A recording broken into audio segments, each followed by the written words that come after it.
Hello, Red Angel. Okay, Atlas.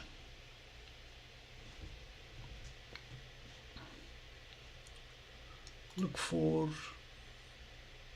Caldwell 20. The North American Nebula. It is high in the sky, that's why I need to get it done sooner rather than later. I need to see this part. There we go. And let's go for it.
No, we are doing the North American Nebula now.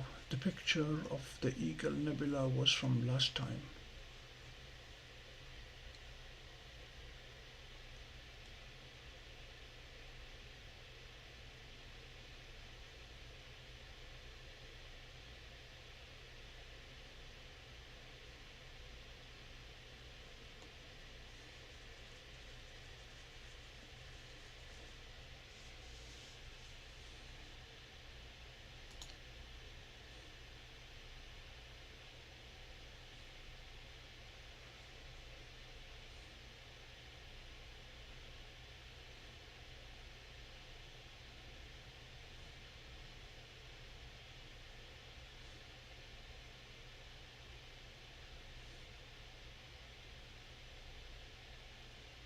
Hello, Palouse.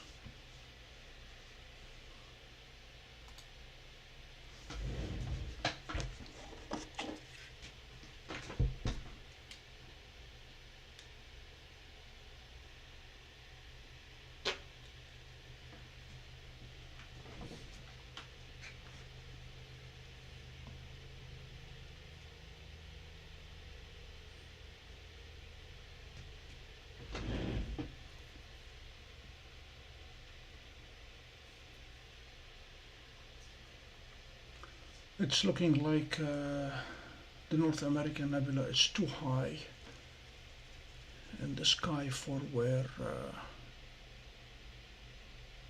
Dwarf 3 is sitting, so we're going to have to go back to the North America. I'm skipping that one and going straight to the Wizard.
Hello Slab Astronomy, we are doing fine, thank you.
No, we shot the eagle last time. I reused the picture of the eagle for the announcement. Right now we are shooting the Wizard Nebula, NGC 7380.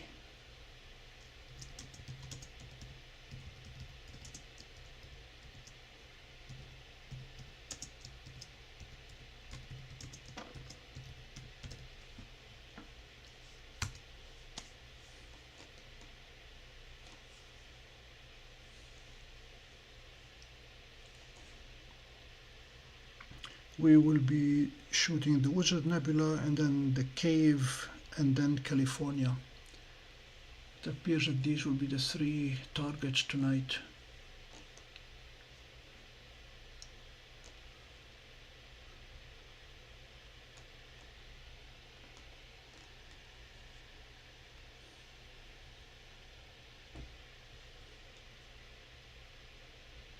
I'm surprised how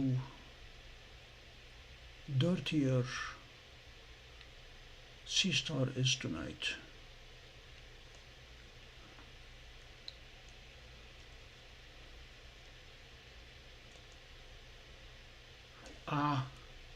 Filter. That's the problem with the new firmware upgrade. Okay, let's start again.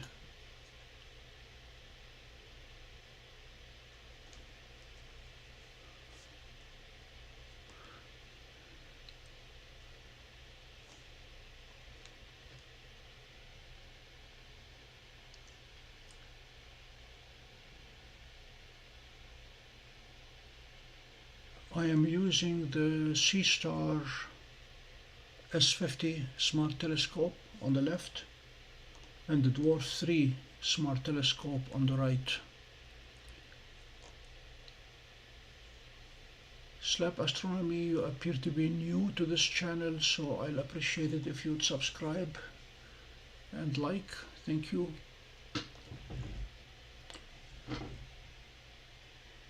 Tonight we are testing side by side two very different telescopes to see how they perform on the same target.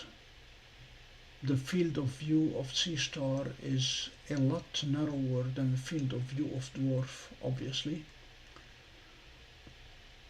But with that consideration out of the way, they seem to be doing equally well with the same target. C-Star has a larger lens, it's a 50 millimeter, whereas Dwarf's lens is 35 millimeter. Both fields of view are about a degree high,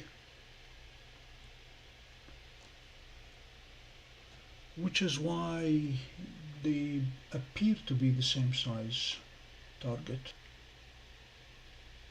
Thank you for subscribing.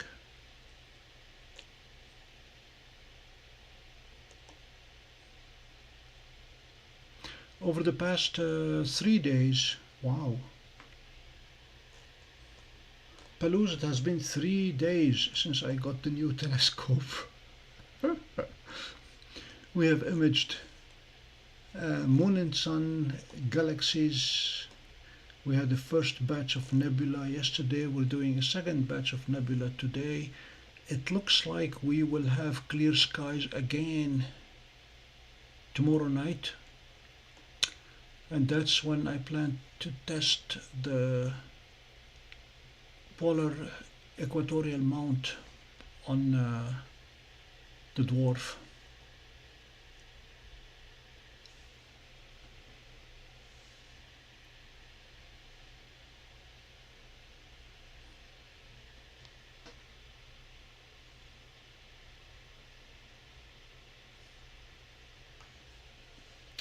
Still, C-Star looks a bit dirty compared to dwarf.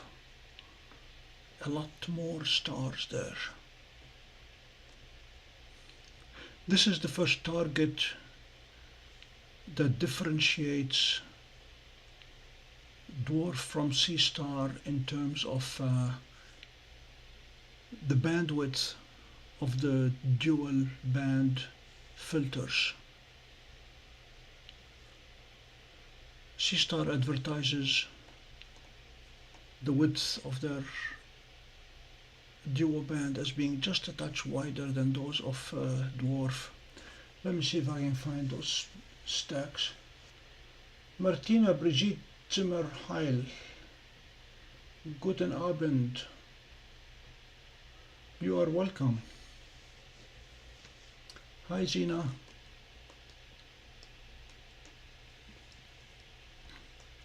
So over the past hour we went through some elaborate additional testing on new software for the Dwarf 3. Finished my homework, submitted my results to Dwarf Lab. They are going to be on mid-autumn break for the next 3 days.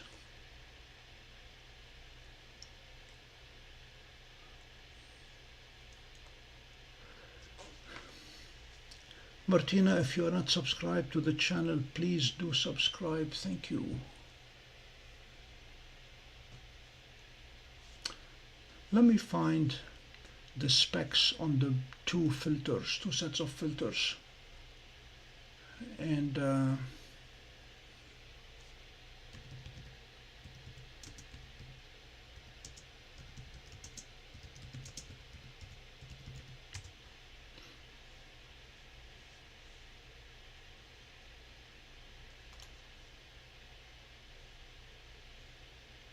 thanks, Martina.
hi Pico. Three things. First, please subscribe, thank you. Second, yes, Dwarf 3 is a big improvement over Dwarf 2, and let me tell you why in three areas. One, it's a larger aperture telescope. It's 50% larger, so it is getting in twice as much light as Dwarf 2 did. The second big improvement is the dual band filters. Actually, it's triple band filter in the case of Dwarf. And I just posted the numbers. If these numbers are correct, then the O3 filter on C-Star has a 30 nanometer width, whereas the O3 filter on Dwarf 3 is only 7. And then the H-alpha is 20 nanometer versus 3. And I think we're seeing the difference here in these two images. And the third big reason to buy Dwarf 3 is the wide angle lens. In addition to your 35mm lens that gives you a 3-degree field of view, the wide angle lens gives you a 45-degree field of view.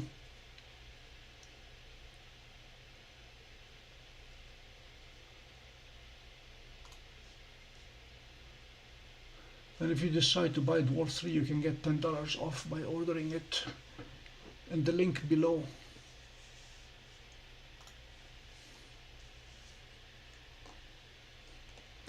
Yesterday's video compares C-Star and Dwarf 3 on several nebula that we took, and they look very comparable. The big difference between the two was in the Heart Nebula, because it was too big to fit in the field of view of C-Star.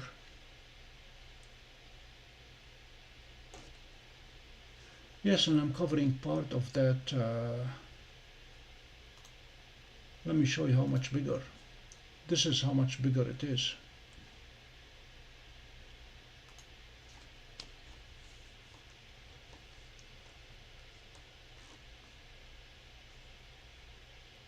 The actual field of view is a matter of preference. What do you want to use it for? If you want to go up close and personal onto the targets, then C-Star is better suited for the smaller targets. If you want to look at the bigger targets like Andromeda and the Pleiades, M31, M45, the North American Nebula, the California Nebula, then Dwarf 3 is able to fit them.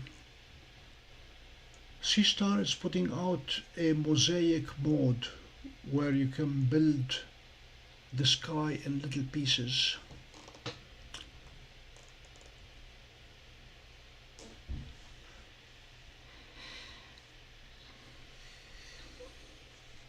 But right now this picture is the first time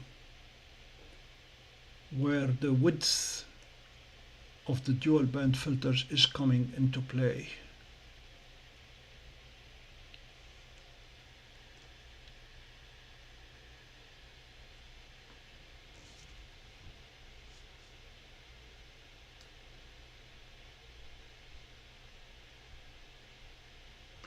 I'm making the view from Dwarf 3 about the same size as C-Star for comparison. We're going to be on it for about an hour or so. Good evening, Bill. Howdy, howdy. Bill, I have news for you. Item 1. The Ryobi USB adapter, the 18-volt one, shuts down after 8 hours. We've tested that repeatedly and verified it. The bigger one, the 40-volt adapter, shuts down after 12 hours. And it has a lot higher capacity, obviously.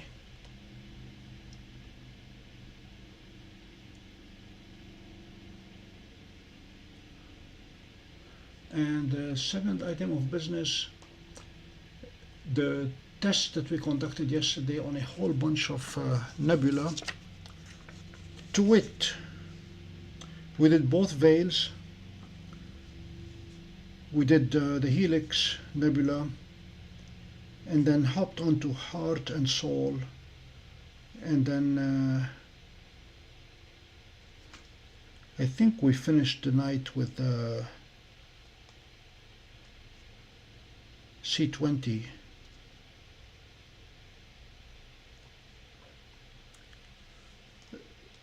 C-Star and Dwarf 3 were very comparable the whole way. C-Star suffered with the C34, the East Veil, because of clouds. It got cloudy. But the Heart Nebula is where Dwarf 3 really shone because of the field of view. C-Star could only get a little piece. Dwarf 3 got the entire Heart Nebula. I was pleased with that. And the pictures were very comparable. Would be hard to tell the difference.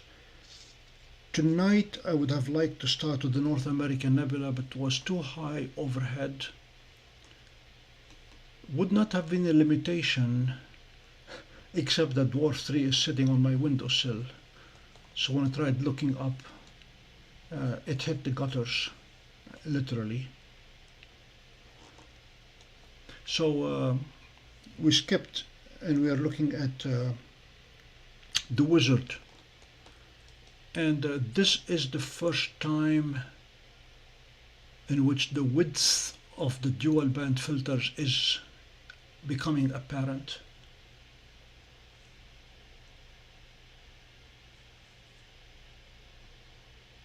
Endurance test on Dwarf 3, we had an interesting test this morning. Zena witnessed some of it.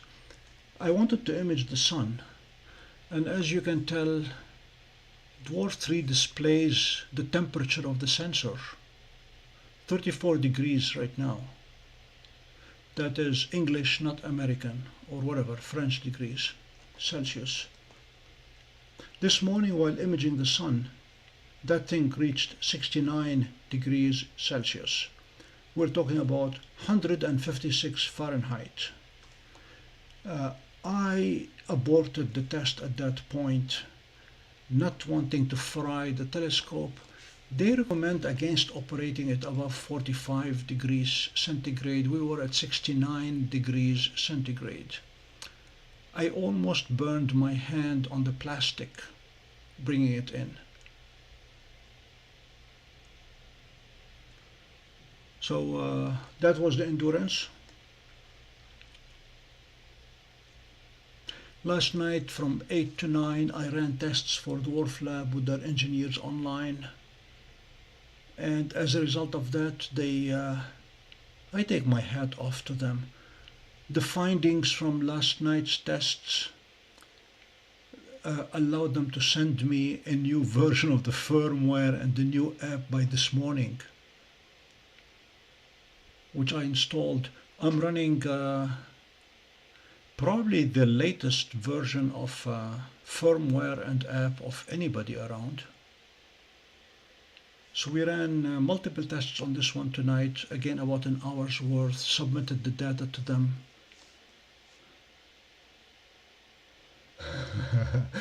I'm not gonna paint the dwarf yet. I painted the C-Star.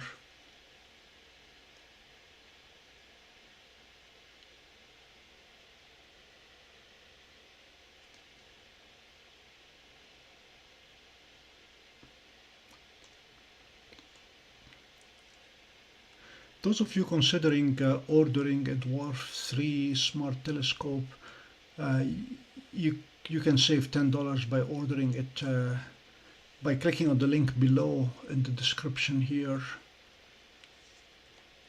The folks at Dwarf Lab have been kind enough to extend that courtesy. Unless you want to wait till Thanksgiving, I have inside information that they will have a 20% off sale on Black Friday and then on Cyber Monday. So the 2 days after Thanksgiving, they plan to go 20% off everything. If, on the other hand, you want to enjoy using your telescope for the next 3 months or 2 months before Thanksgiving, then you can at least get the $10 off.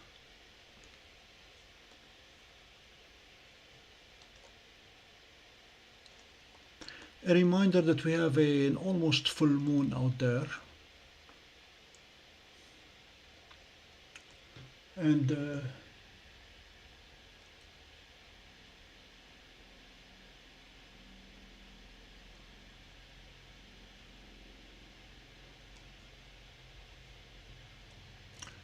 I've been to Maryland. We know Maryland. Thanks for joining us, and thanks for joining the chat. The chat would be boring if Zena and I were the only 2 people chatting. C-Star can do mosaics. I have seen them. Keep in mind that if you're doing a 4x mosaic, it's going to take 4 times as much time.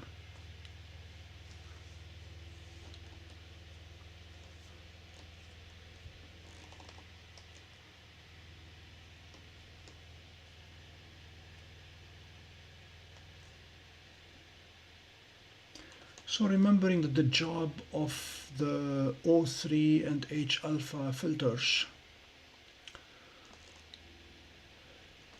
those stars out there are still, or at least were, when the light started leaving to come to us, the nuclear reactions taking place, both fission and fusion. And when your hydrogen atoms merge together to turn into helium, they are emitting radiation. And that radiation gets lost because it's so faint. Gets lost in the grand scheme of things because of all the bright white light that is out there.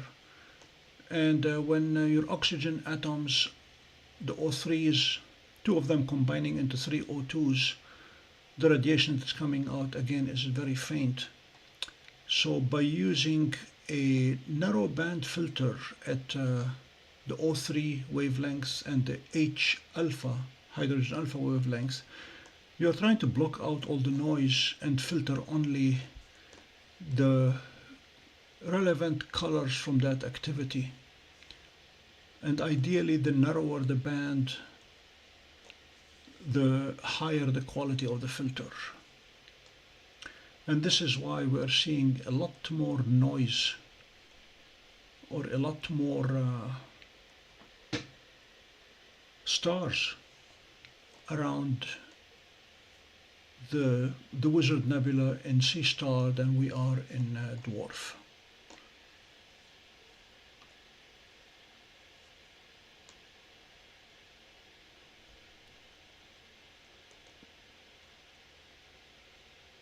Hello, Air Force veteran. Just a reminder, the glass on C-Star is 50 millimeters. On Dwarf, it's only 35. So we're talking about 2 square versus 1.5 square inches. So C-Star is collecting twice as much light as Dwarf. I'm trying to compensate for that by using higher gain on Dwarf, but the regulars on this channel have heard me many times say glass has its privileges. Nothing will replace glass. Bill, one more tidbit for your benefit, and Palouse, thank you for the USB meter. Dwarf 3 uses 7.5 watts. Dwarf 2 uses 5 watts. So as the lens increased by 50%, power consumption went up by 50%. By going from 1 inch to 1.5 inch, power consumption went up proportionately. So everything that goes with a bigger piece of glass, from bigger gears, bigger motors, bigger battery, bigger everything, 50% bigger, resulted in exactly 50% more power consumption.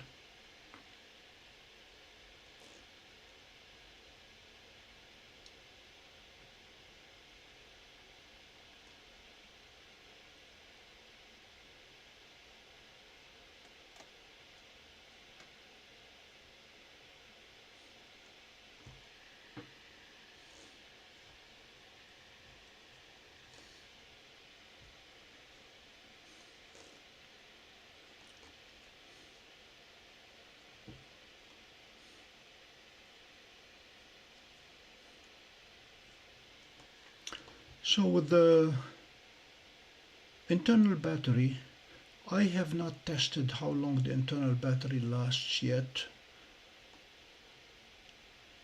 but I have not needed to use it because the Ryobi 18 volt 4 amp hours will carry it the entire night.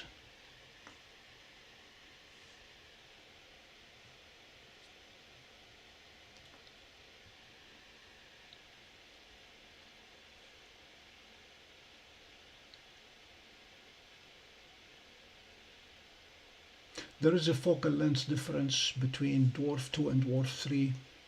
They went from 150 to 250, I believe.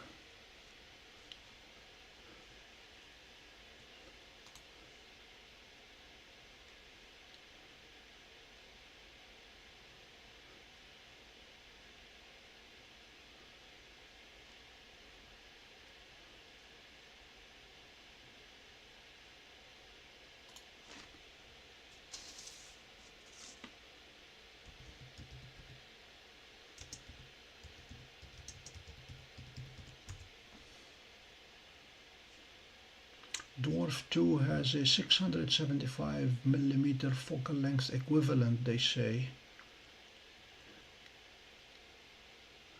which many people take exception to, but in reality Dwarf 2 is 100 millimeter focal length and Dwarf 350 millimeter focal length.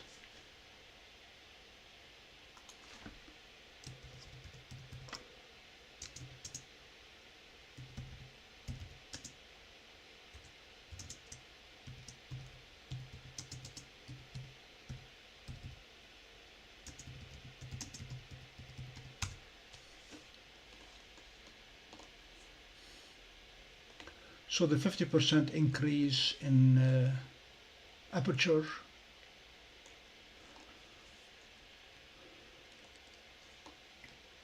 the field of view of Dwarf 3 is only slightly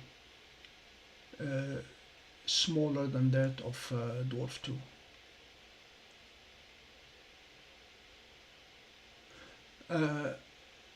Air Force veteran, yes, I have.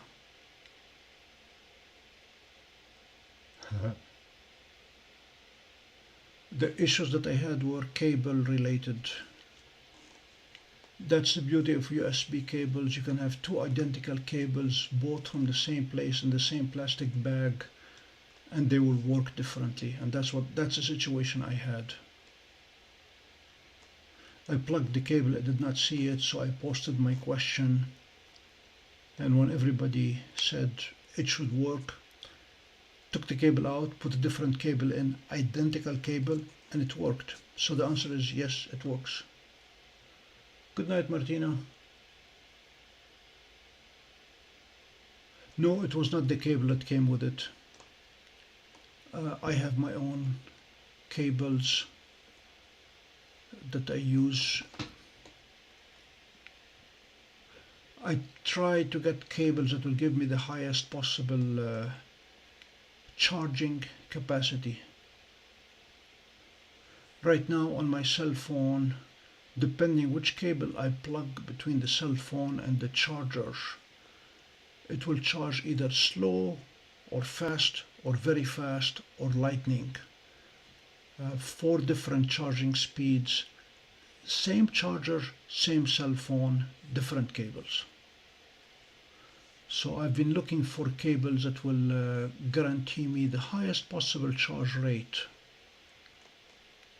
because that's the primary use. And one of these did not want to connect.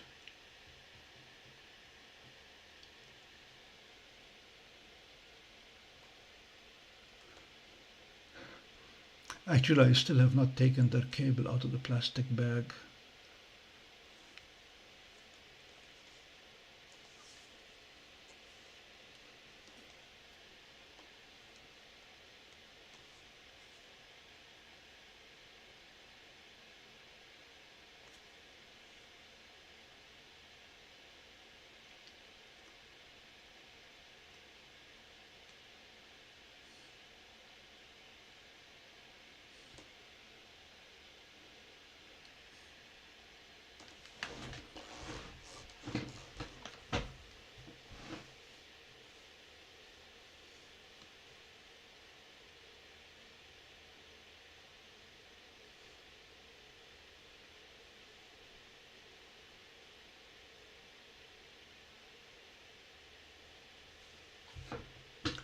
Peruse the field of view that you computed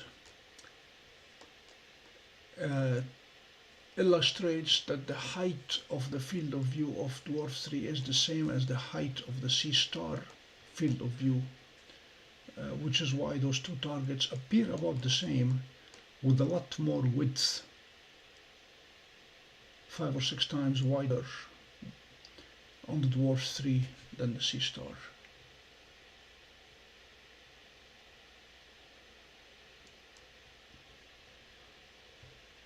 Yeah, it took a speck of spit to abort a space shuttle launch a few years back.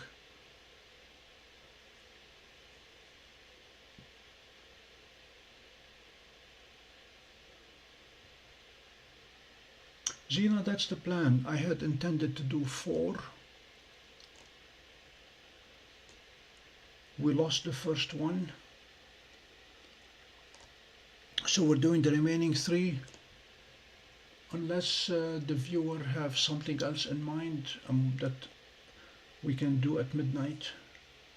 But for now it's going to be Wizard till 10.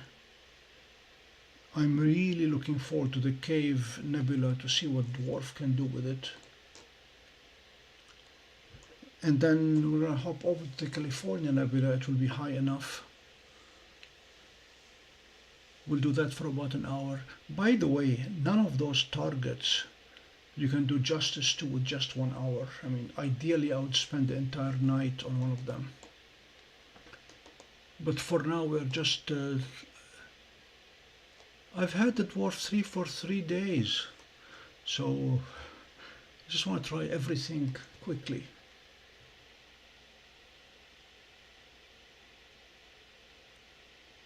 I am in Bortle 4.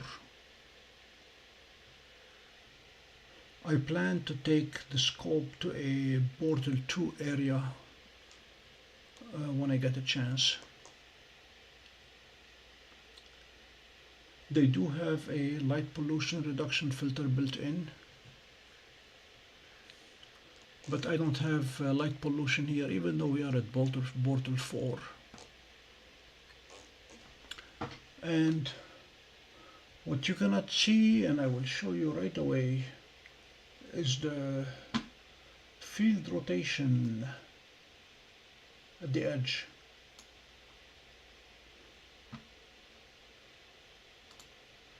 There it is. I have my equatorial mount built and tested, and that will be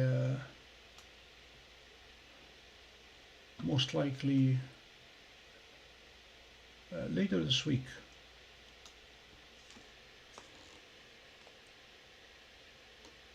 M16 is gone for the season, Bill, unfortunately. Now we have to look at, well, I could get it by going to the future home. but could not get it from here.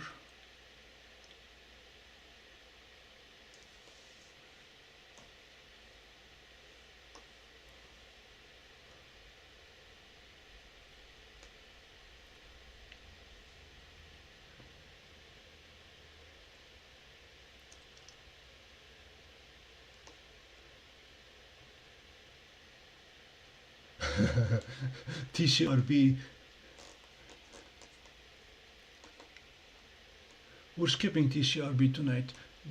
Bill, that's something else we discovered that the Dwarf Lab people acknowledged eventually. When I had both Dwarf 2 and Dwarf 3 on the same network and station mode, they got into a hissy fit. And I was able to fix that by subnetting my Wi-Fi and giving each of them their own network.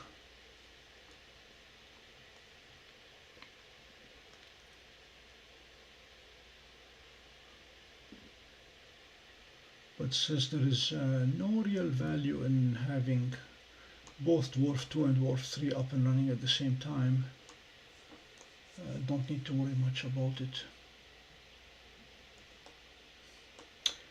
And before they went on mid-autumn break, I have a new technical contact at Dwarf Lab with whom I've been working, and she gave us permission to do the lunar eclipse live with Dwarf 3 and showcase it.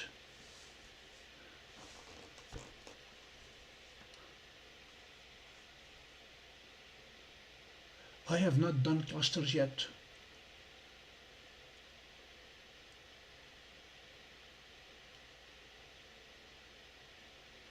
I did, and they recognized that.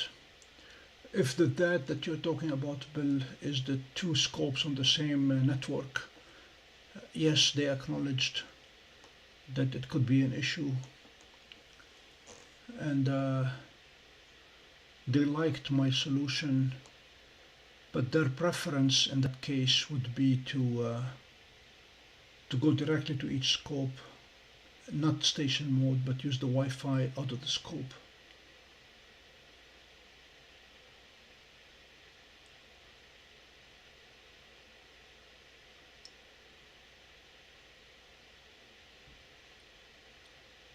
Pico, I will have a short video of how I built my equatorial mount.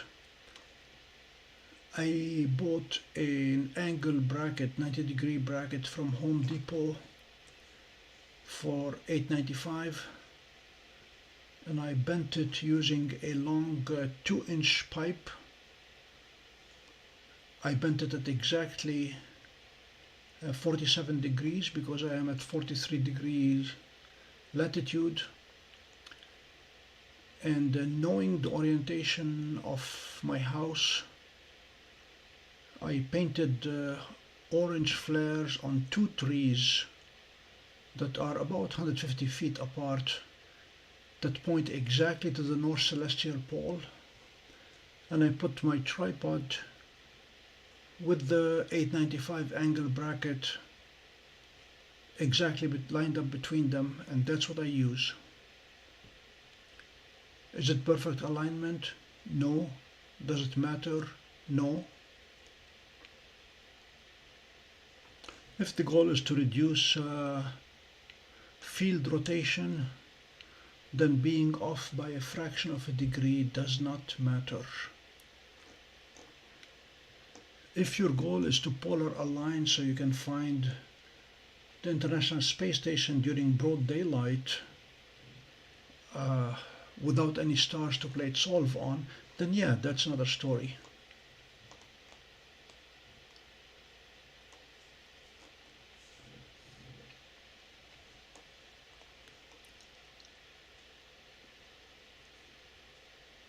But I'm extremely happy with my angle bracket. It's very, very sturdy.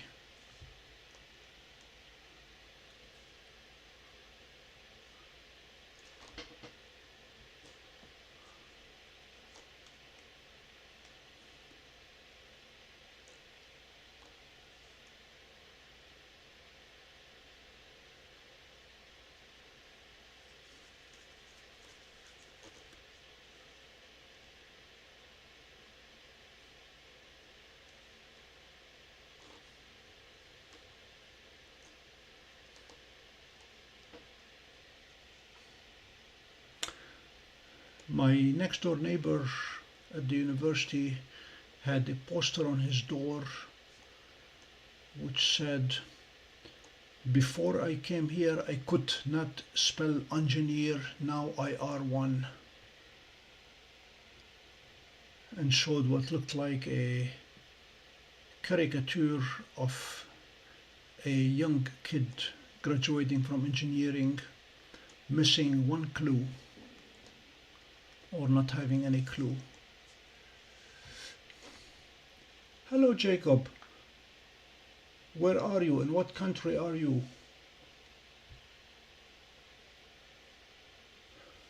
Did you feel well enough to travel abroad?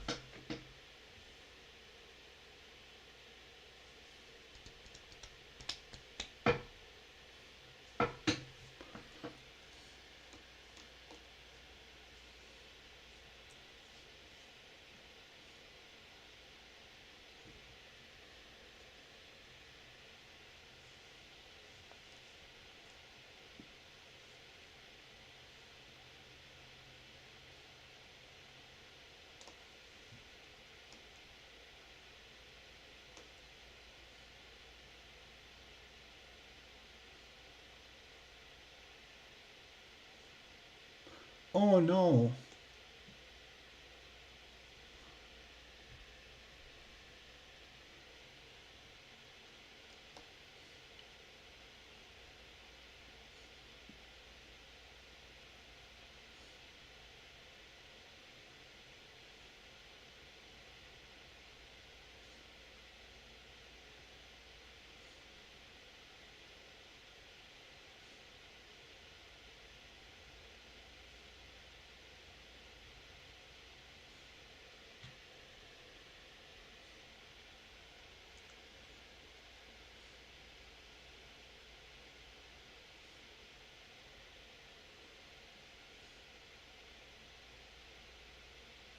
Ouch. Ouch. How did you manage that, you overachiever?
I know exactly what you're going to, Jacob. It happened to me once after a Delta flight all the way to Los Angeles.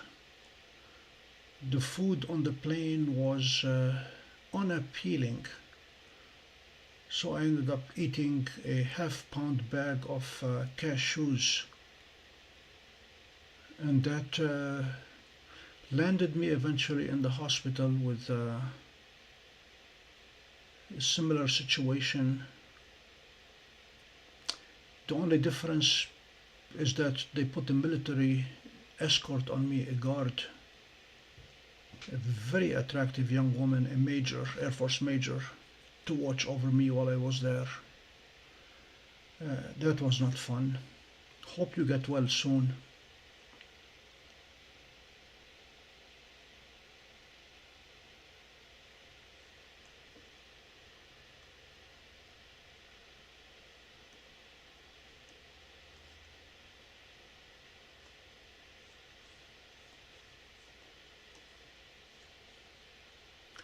In my case, fortunately, I learned the hard way that eating too many cashews can cause a peeling of a layer of skin or whatever it is inside the bowels, which is what caused the extreme abdominal pain and eventually bleeding. So no more half-pound of cashews on a Delta flight, on a cross-country Delta flight. What country? US. I was flying from, it may have been Atlanta to Los Angeles.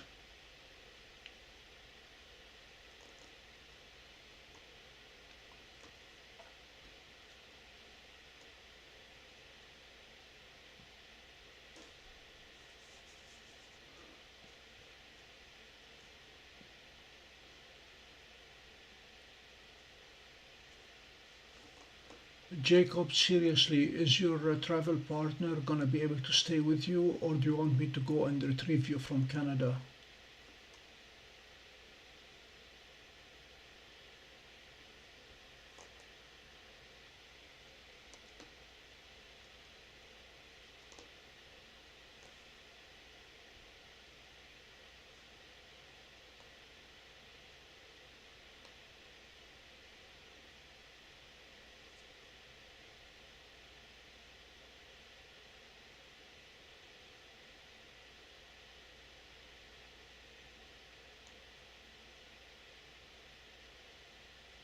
Hey Camus, don't misunderstand me. Those cashews tasted very, very good.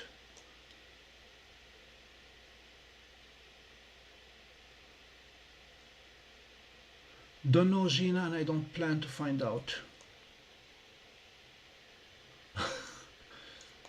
Jacob, seriously, if you need me to go retrieve you at any point from Hamilton, just say so. I can drive up there. It's only 2.5 hours.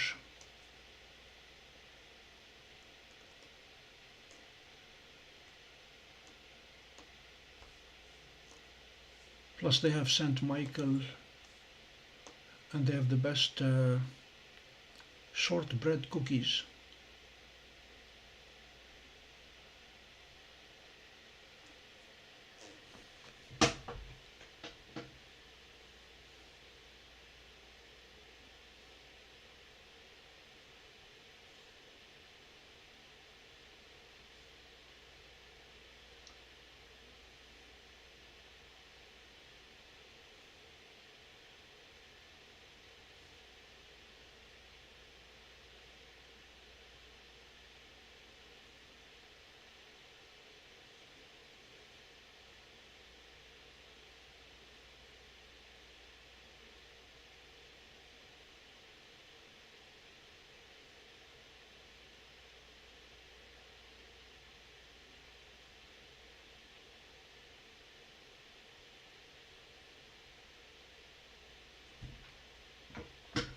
Jacob, you have my contact information. Please let me know if I can help.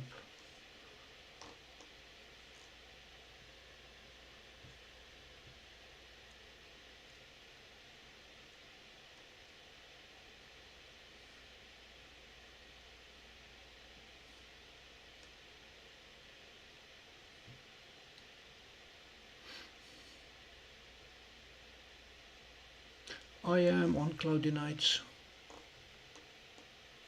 Do they discuss cashews also?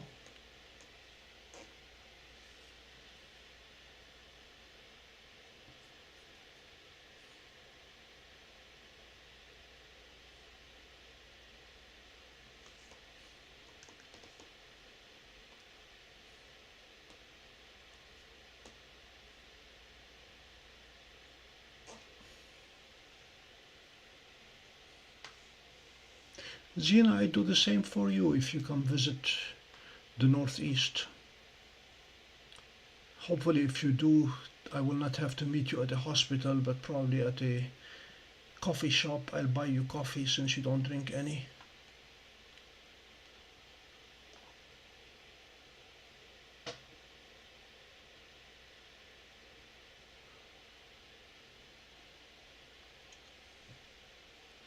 And to those of you who have just recently joined us, station identification, this is the Pompey Observatory, and we are doing a side-by-side comparison, high Scott, between C-star and Dwarf 3 on three very hard nebula targets. I am saving LDN 1235 for another night, but for tonight it's going to be the Wizard Nebula, the Cave Nebula, and the California Nebula.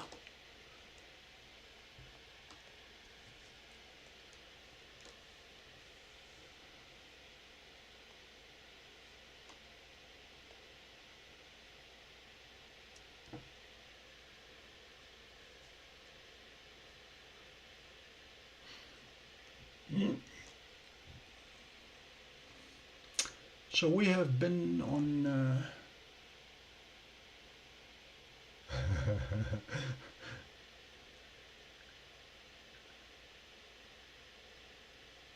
Jacob, what's the plan forward? How long are they keeping you there, and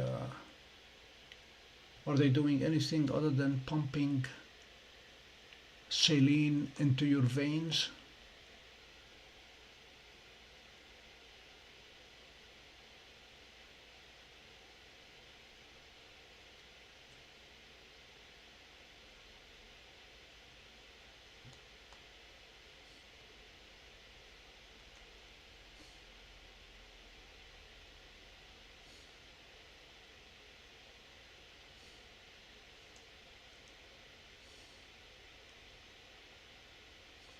Musical Cook, thank you for joining us. I hope you subscribed also.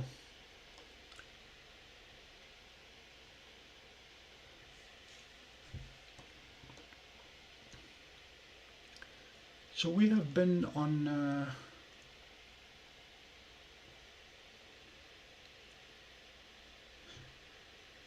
NGC 7380, the Wizard Nebula, for about an hour.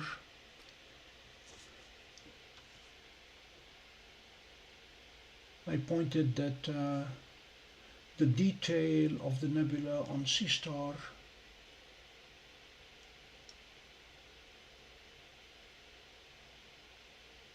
okay.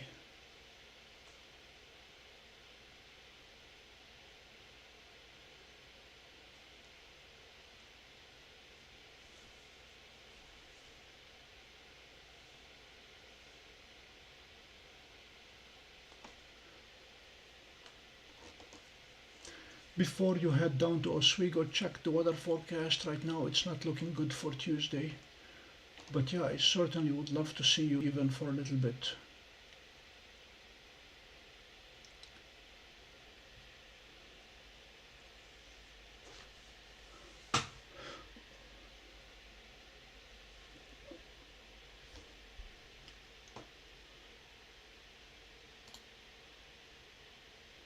So taking another quick assessment of the two pictures side by side, the field of view of C-star vertically is the same as that of Dwarf 3, almost the same, and horizontally there is obviously a big difference. The fine detail of the nebula on C-star probably credited for the extra glass, but the narrow band filters are starting to show here. The picture is a lot cleaner on Dwarf 3 than it is on C-Star. So we're going to hop over to cave Charlie 9, Caldwell 9.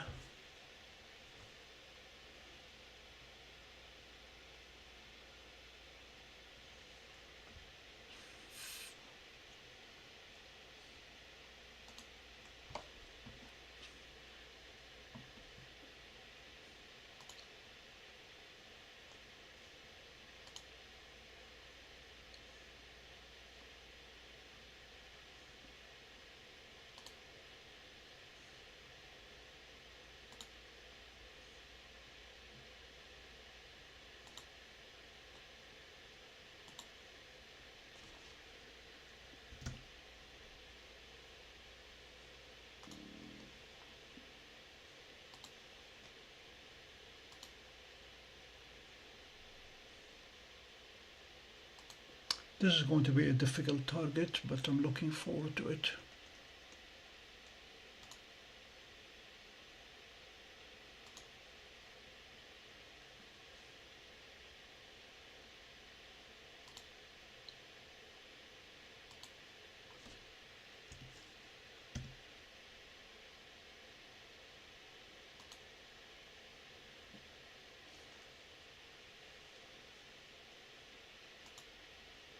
C-Star has gotten good lately at catching targets.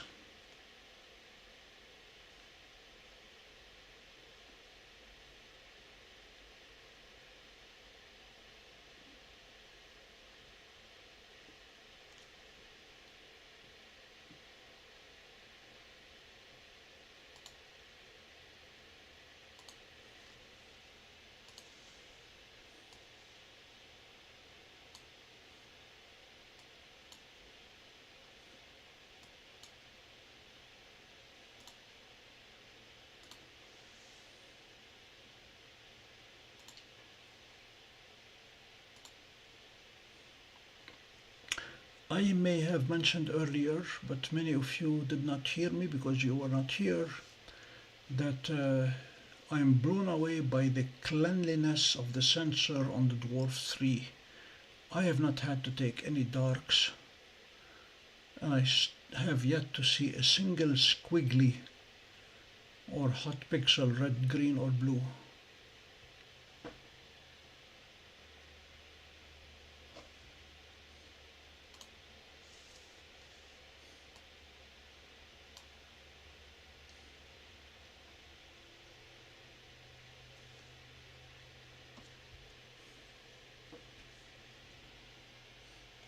So both scopes are chasing C9 at this point.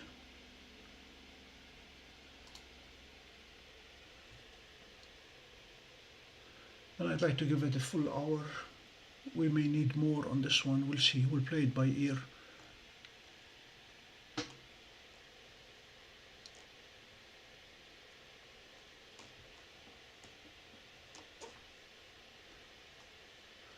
The background on C-Star is just a touch brighter, so let me try adjusting the curves to see if I can match. That looks almost the same.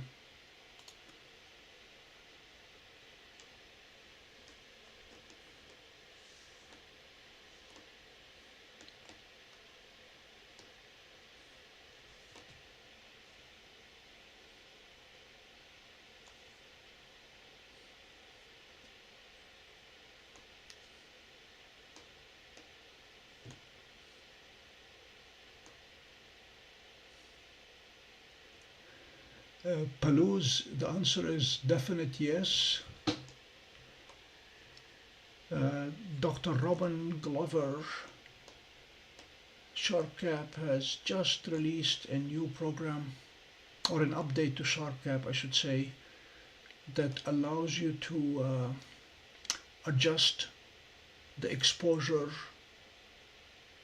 on the inside object to be different from that on the outside object. He intended it for the sun, so you can see the prominences without letting the sun overwhelm them. So you can keep the brightness of the sun low and increase the brightness of what's just outside the sun. And I've been in communication with him about testing it on Neptune approaching the moon. The program should not care. It will detect the bright object and provide two regions, the inside and the outside, with a very, very clear delimiter between them, and allow you to reduce the brightness of the inside and increase the brightness on the outside. So that's exactly what we need.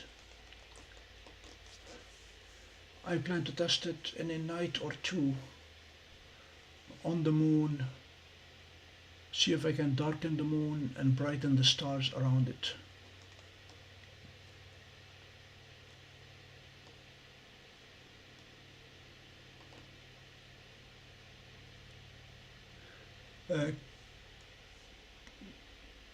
Camus A3489. I looked at the Celestron origin and it reminded me of Kodak insisting that digital cameras are a fad and that everybody will go back to using wet film cameras forever. That's what Celestron is doing with Origin. They gobbled up everything that they are unable to sell and put it together and increase the price tag, and they are trying to pass it as a smart telescope. It's a sharp cap update. Balloons, it's an update.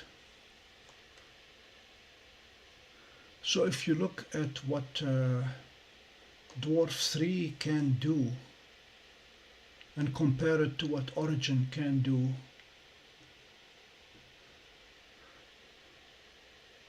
good night, Slap Astronomy. Good night, Scott. It's all technology. Old tripod, old mount, old scope, old sensors, old everything.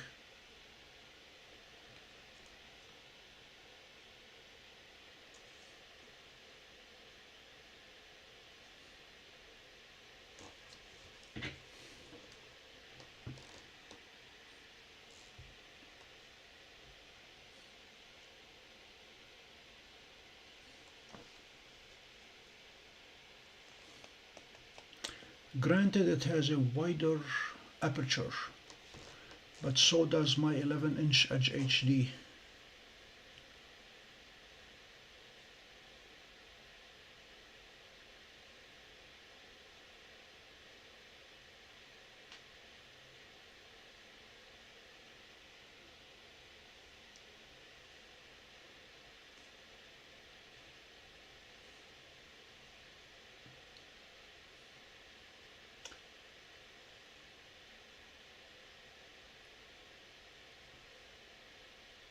Slap Astronomy, tell your friends about this channel.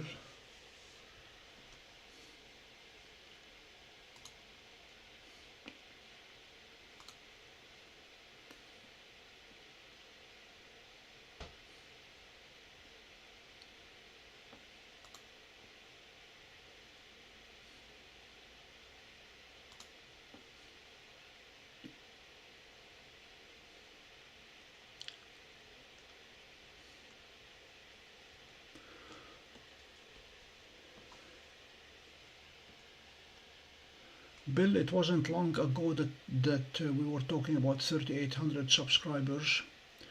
We are at 3,890, knocking on the door of 3,900. So we're very likely to get to 3,900 before the lunar eclipse. And fingers crossed We'll see what the eclipse will give us.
Yes, indeed.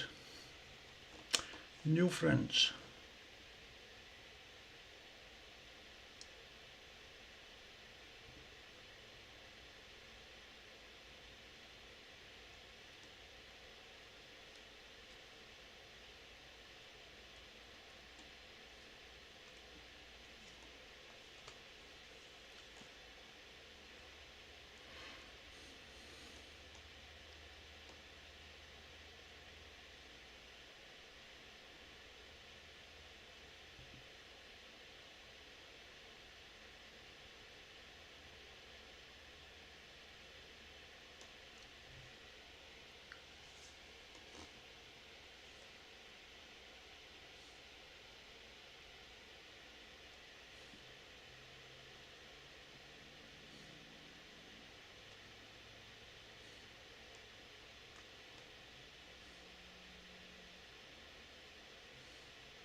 The solar eclipse event alone, between the penumbral lunar eclipse 2 weeks before and the solar eclipse proper, those 2 weeks gave us 500 subscribers, which was the biggest influx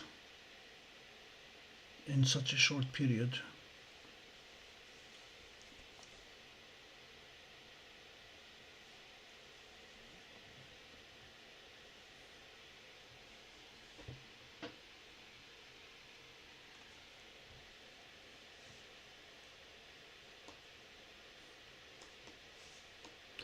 We're getting a lot more nebulosity showing on the sea star than on the dwarf 3 here.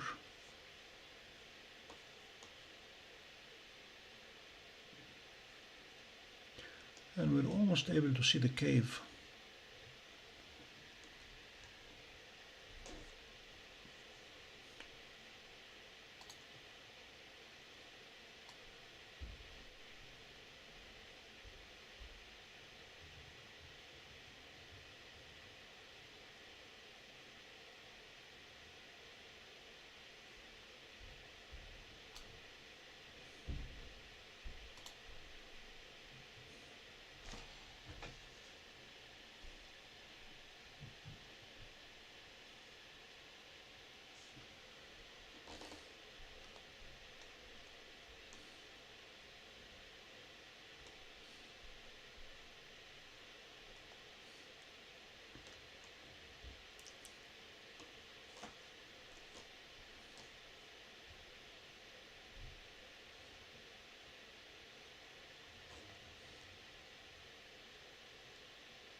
I don't recall having dancing unicorn.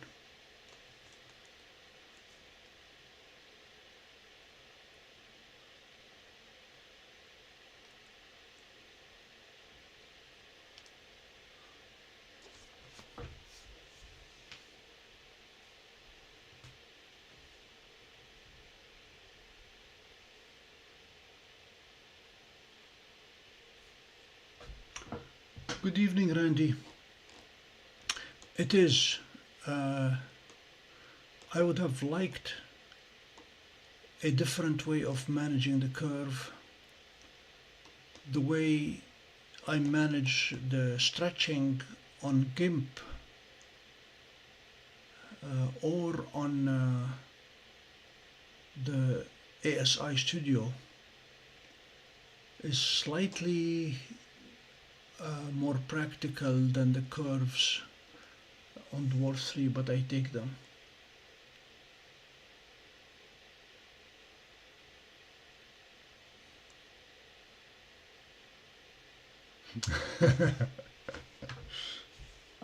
I promise there was no telescope in it when I threw it over the shoulder.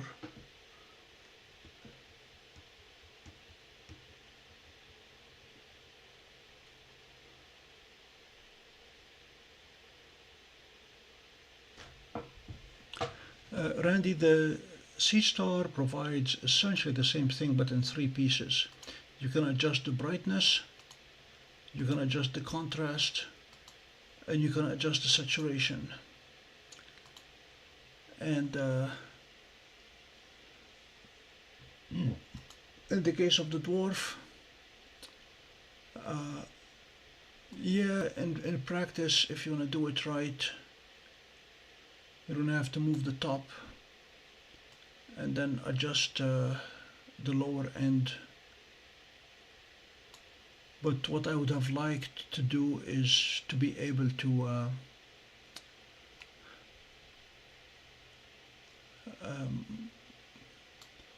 move the spectrum along the x-axis to determine how much I want to keep of the noise above it. It achieves the same thing, the same effect, but it's just a matter of what I got used to.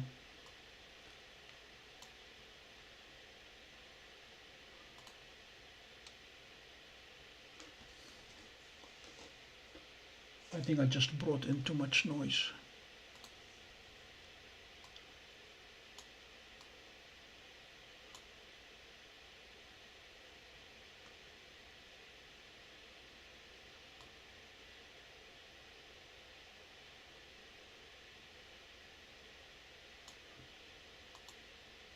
This is what it was initially, and all I do is try to bring the low end to just below the peak as a simple one-step correction initially.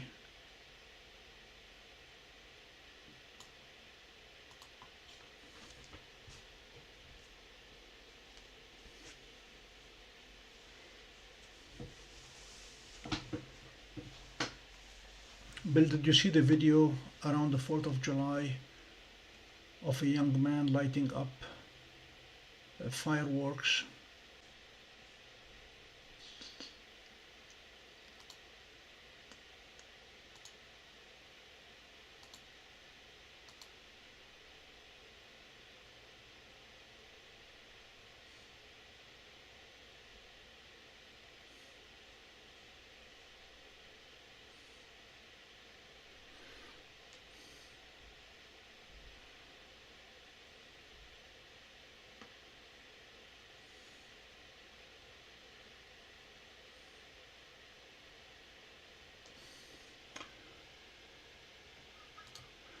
Let me drop the data rate.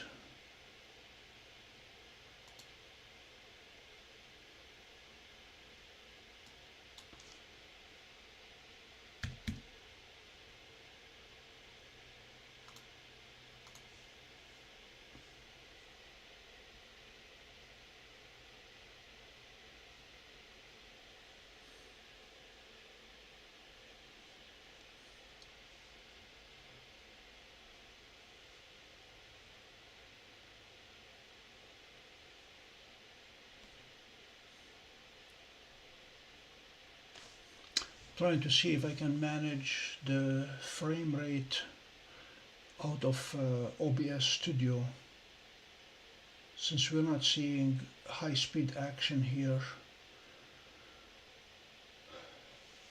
I want to see if it let me drop it from 30 frames per second to 20 to save us some bandwidth.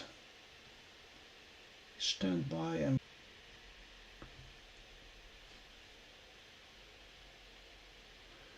come back to me.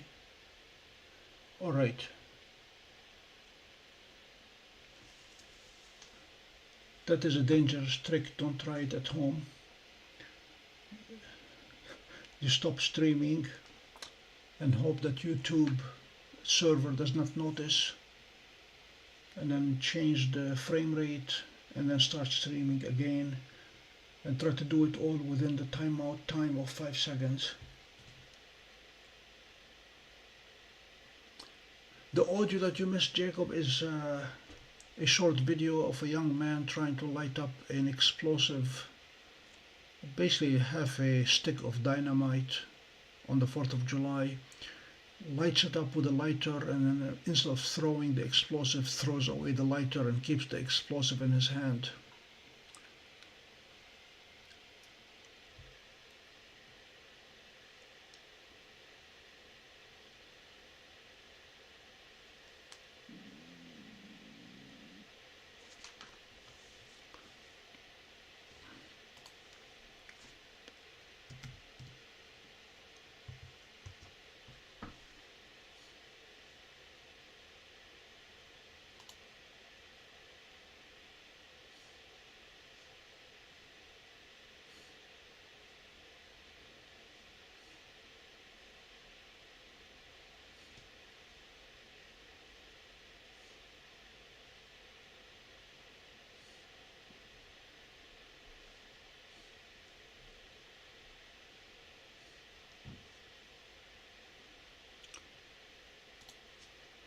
While the buffering problem was happening, I checked quickly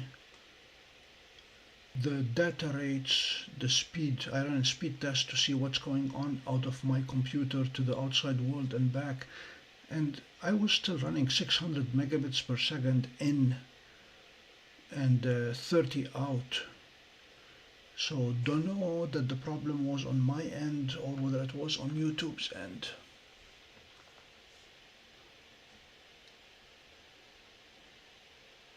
To the folks who joined lately or lastly in the past few minutes, thank you for joining us. This is the Pompey Observatory. and we are comparing side by side two incredibly smart telescopes.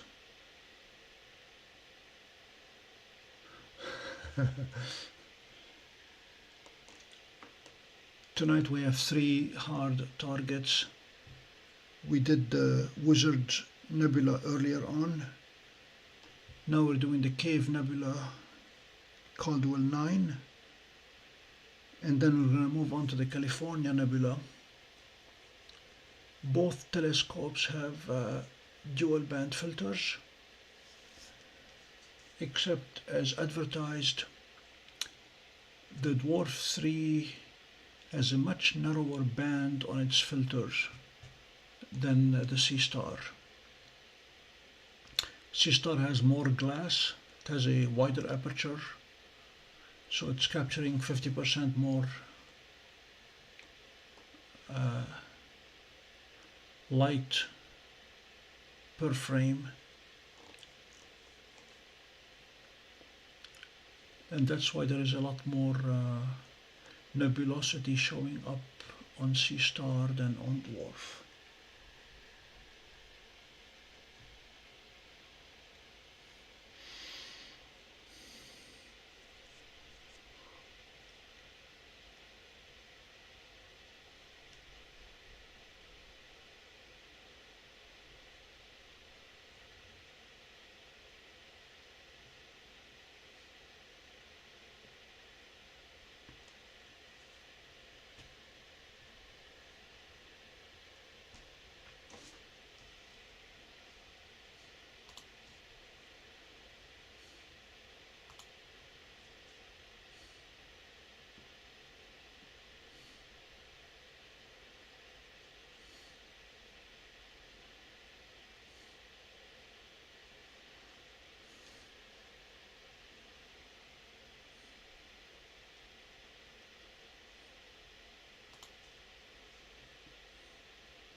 I'm looking at options for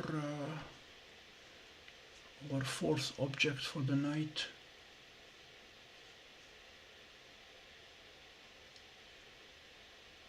Right now there's always M81, Bode's galaxy. It is just to this side of the meridian right now, so it is a possible target, but moving a lot closer towards the east.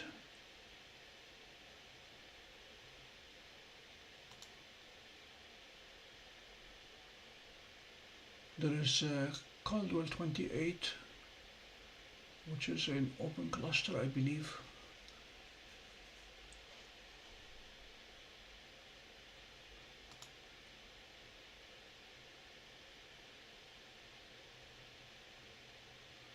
Yeah, there are quite a few clusters around. We did the Flaming Star Nebula last night, C31.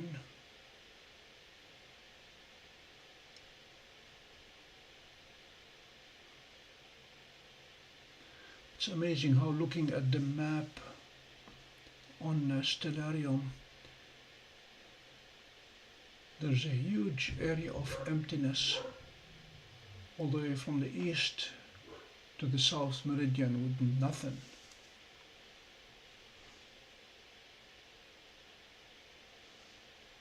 Then everything is clustered between east and northeast, primarily around the northeast line, all the way up to the zenith.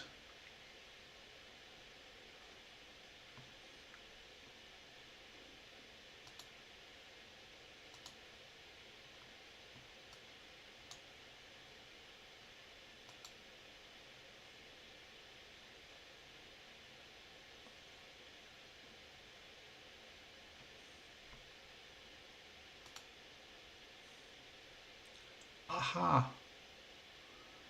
Okay, Pac-Man Nebula, NGC 281.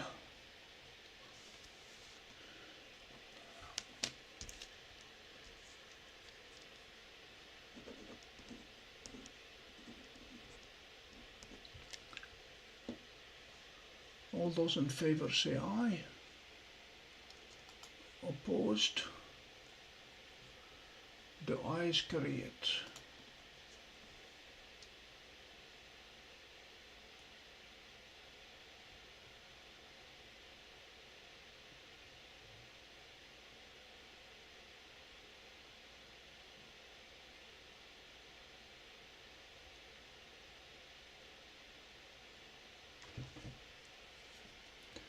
Yeah, Palouse, I was observing that the height of C star and the height of dwarf are very comparable. Thanks for confirming it with a 1 degree 19 minutes and 1 degree 39 minutes. And the field of view is 3 versus 3/4, so it's 4 times wider.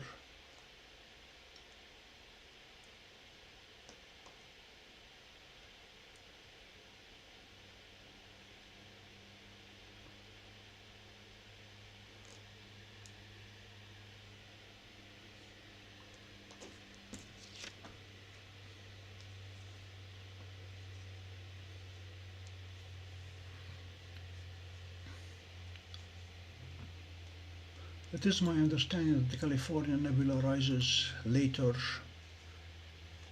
so we may switch the order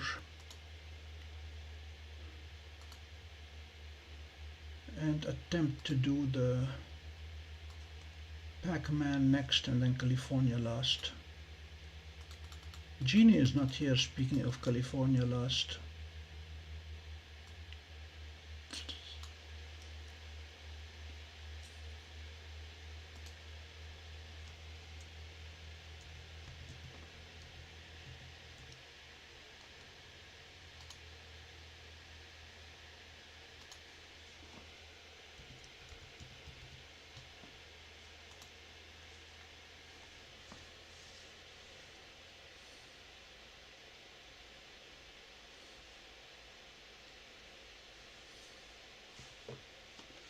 Are we playing Monopoly, Zena, with a shoe and a hat?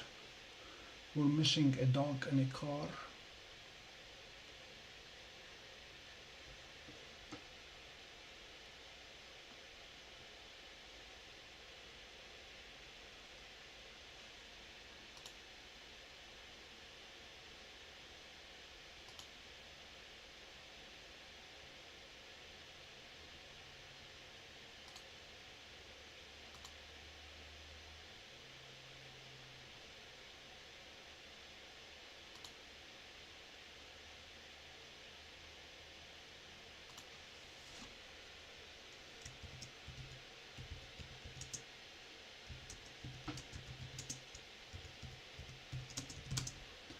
I am pinging Jeannie just in case she's looking for us somewhere else.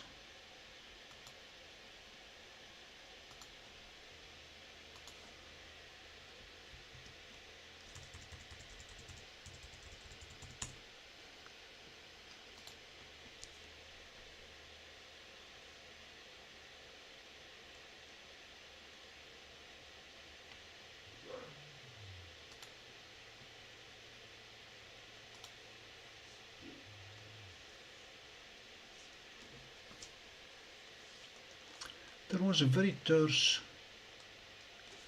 financial assessment of why Disney is not doing well. And the terse assessment was poor people cannot afford it and rich people would rather go to Europe than go to Disney World or Disneyland.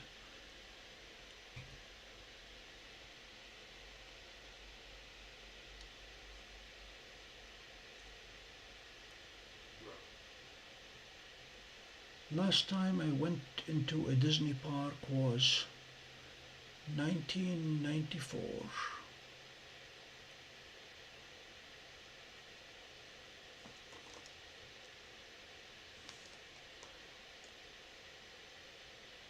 I take that back, it was 1986.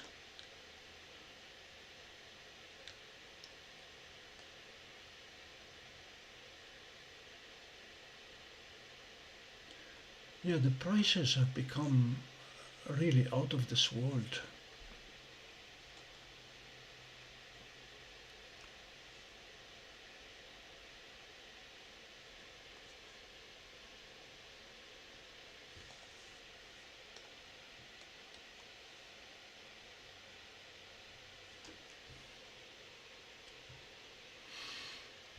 We are 15 minutes away from switching from Cave Nebula to the Pac-Man.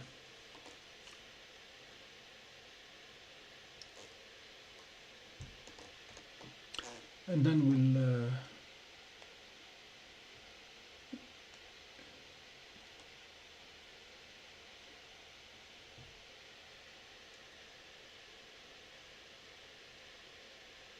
so Vespera Pro is a slice of just about half the dwarf, same height and half the width.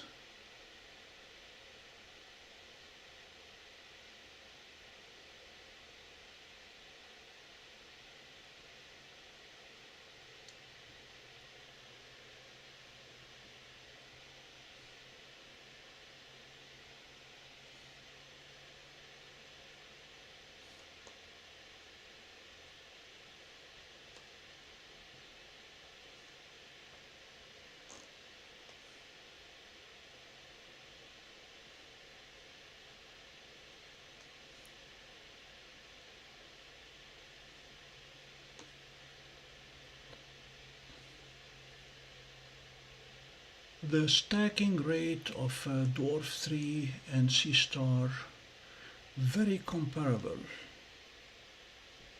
Both are at 10-second exposures. Dwarf 3 has stacked 30 minutes worth and C-Star has stacked 29 minutes worth. So that part is even, to within the margin of error.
Bill, I wonder if there were more scrubs back then or whether it felt that way. Now with the Falcon 9, we seem to be having launches all the time. We rarely hear of a launch being scrubbed.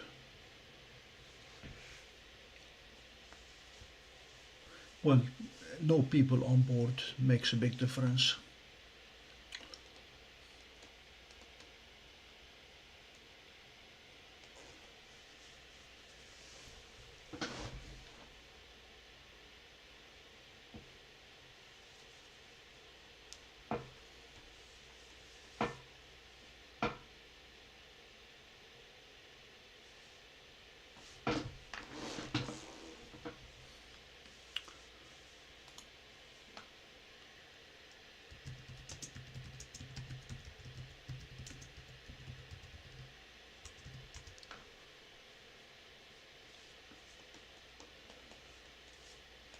And then came January 28, 1986, and then we stopped launching for a long time.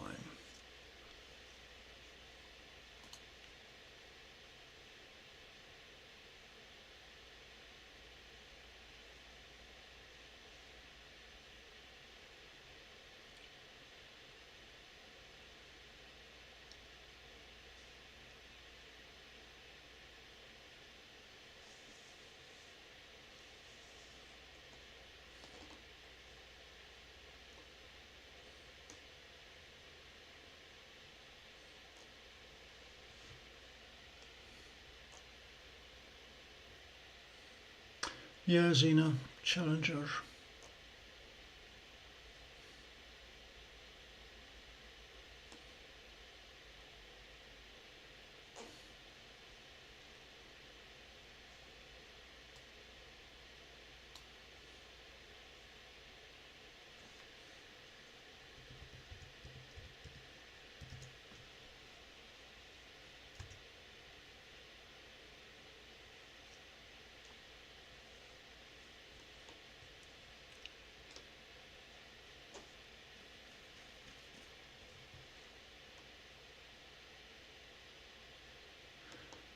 Bill, you might appreciate that what happened for Challenger was a failure of CRM in many ways. We ended up teaching Challenger and Columbia as two case studies that every year my students had to take, and we spent a full week on each of them. And in both cases, we knew collectively, we knew that there was a problem, but somebody did not speak up. Somebody higher up was anxious to stick to schedule. Those O-rings had never been tested under those temperatures. Yet somebody said they will be fine.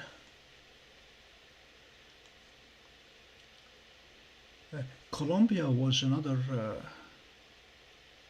interesting case study. They saw and knew that a piece of foam had been dislodged during liftoff and hit the fuselage. And they sat around a table and they said, how big do you think it was? How heavy do you think it was? How fast do you think it was? And they did the math, and they concluded that it could not have ruptured the skin of the spacecraft. No one in that room said, how far off could we be in our assumption of speed or velocity before we have a disaster? Nobody asked the question of, what if our assumptions were off? And that was really the crux of the matter. Their assumption of mass and velocity were off.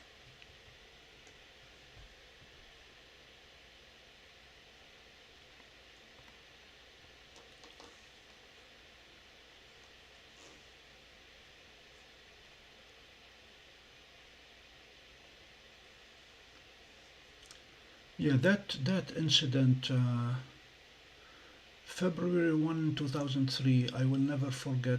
My head in my hands, crying my eyes out. And I went back and rewrote my entire curriculum to add the revisit your assumptions.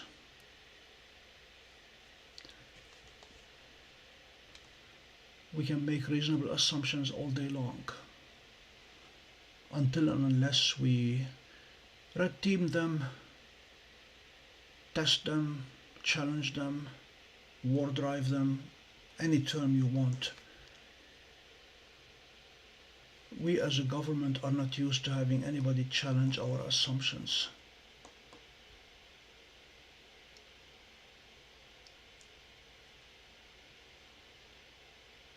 Sina, in your job, all you have to do is look at the economy in this country and all the wrong assumptions that people make, our government makes on a daily basis, with absolutely nothing to back those assumptions.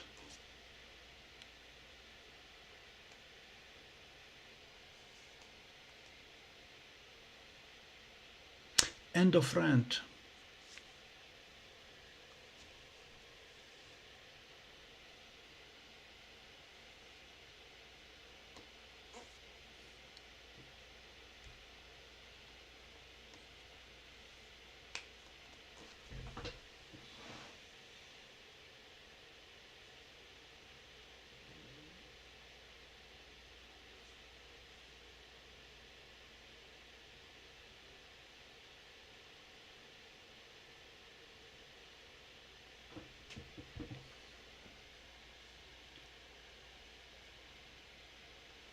Did you guys see that United Airlines is going to carry Starlink on its aircraft?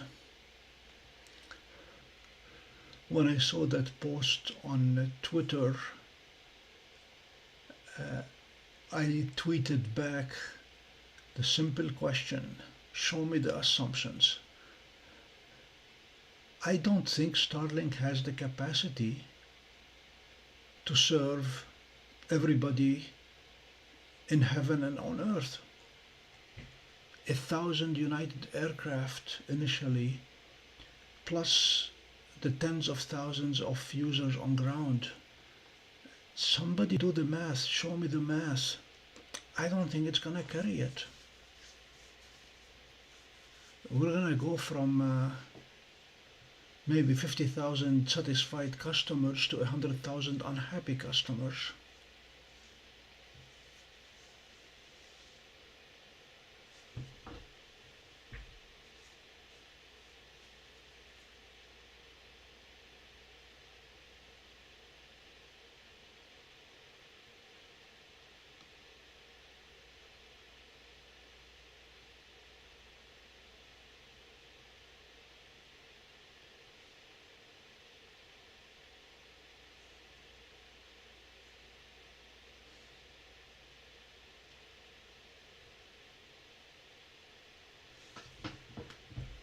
Haven't looked at Subaru in a while.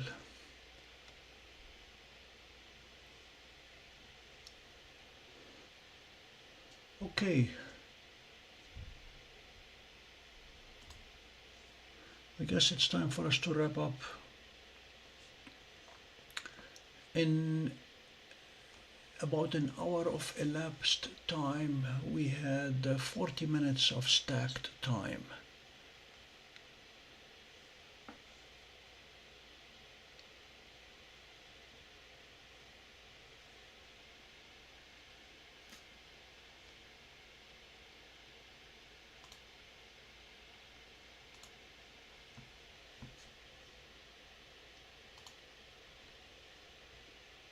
So we're going to go for the Pac-Man.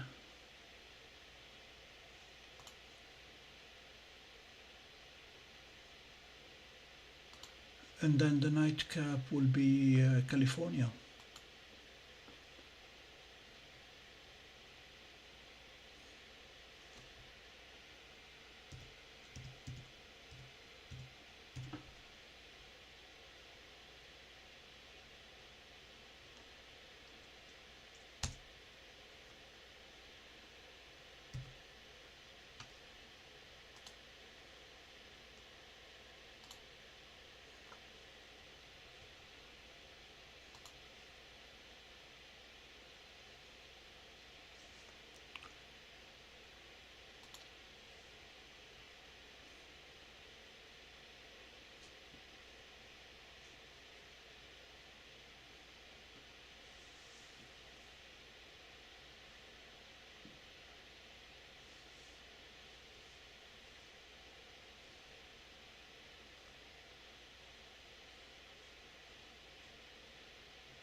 Jeannie will be here 2 more hours.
Considering the difference in field of view and the difference in orientation,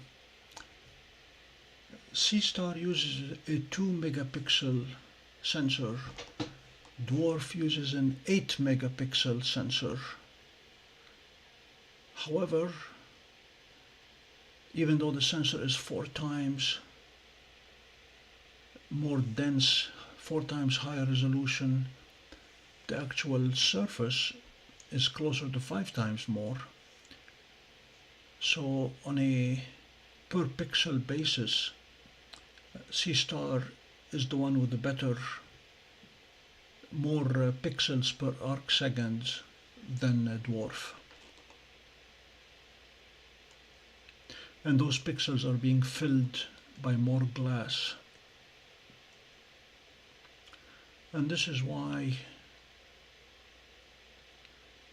we can already see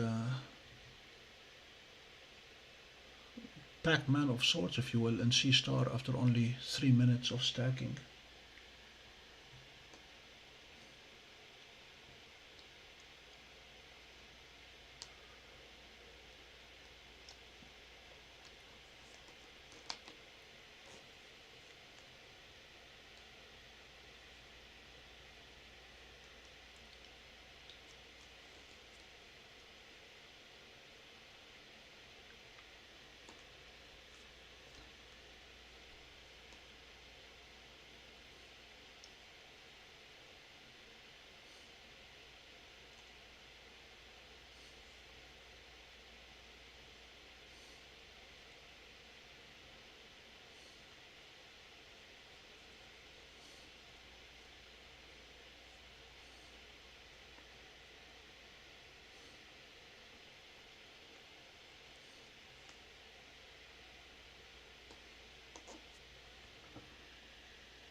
Pico for the current target set without any further post-processing.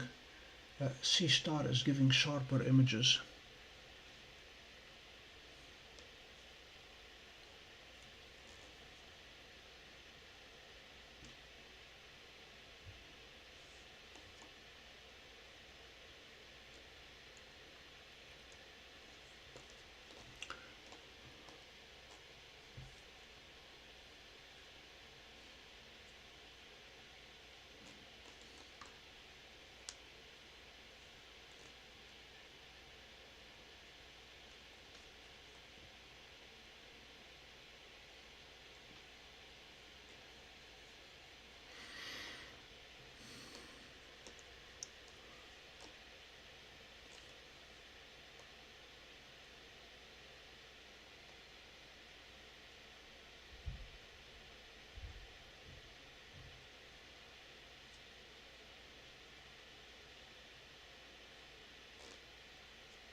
C-star suddenly lit up.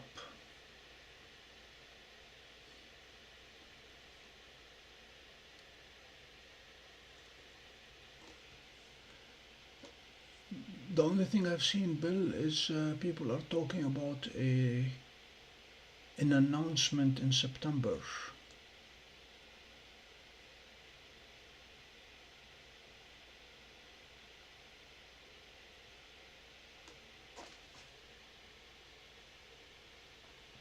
Pico, I don't know the answer. I've had the Dwarf 3 for 3 days. I'm trying to squeeze as much testing as I can so I can write my initial 1-week review, and I'm doing it without any post-processing at this point. I'll do post-processing later, but the whole aim of a smart telescope is for it to do all the work so you can sit back and enjoy the results.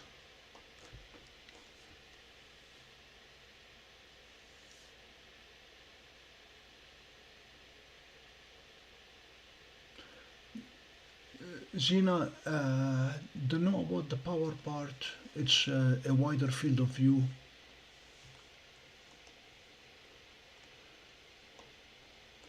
I think if we look at very faint targets, which is what we have been doing the past 2 days, C-star has a deeper well on its sensor, bigger transistors, therefore fewer transistors, therefore only 2 megapixel. Let me see what the size is quickly.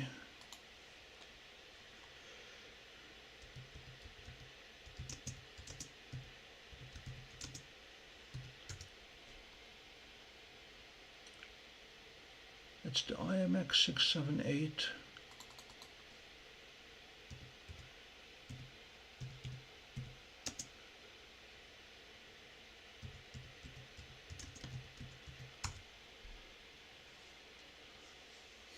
So the IMX678 on the Dwarf has a 2 micron pixel size.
Okay, we have answers, Zina.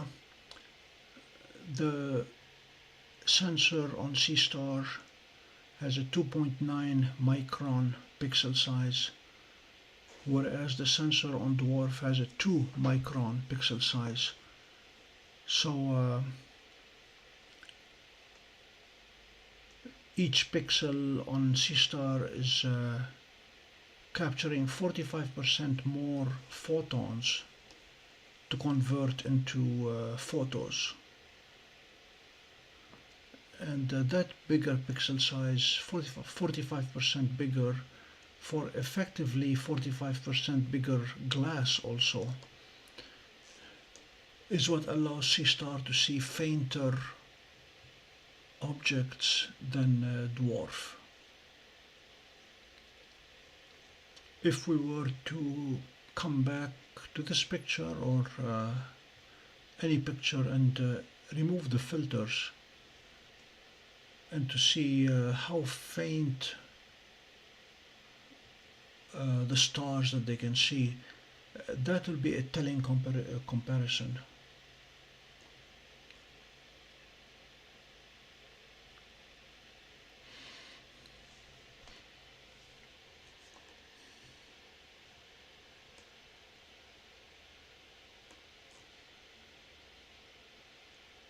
It's not supposed to make sense, Zina. It's technology. We just take it at surface value.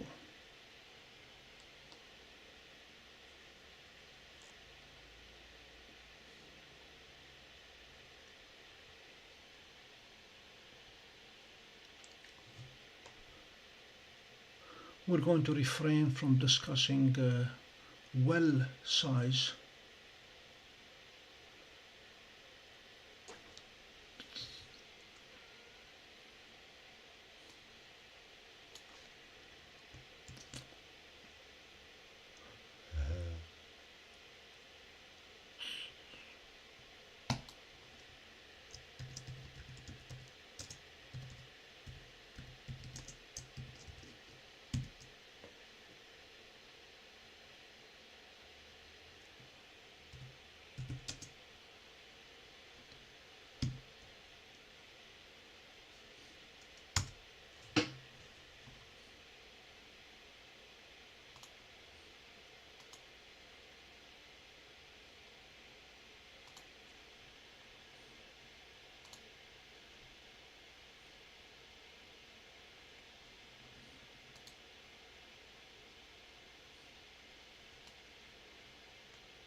The surface of the glass on C-Star is exactly twice that of Dwarf. It used to be 4 times.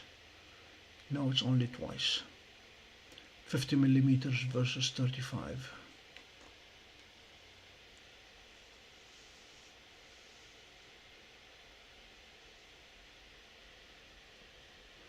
Yes.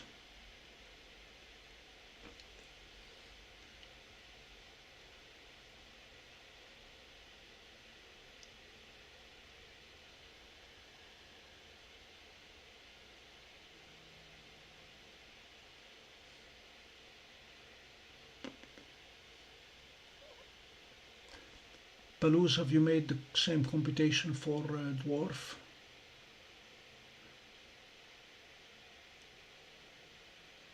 I believe those numbers will be higher for dwarf.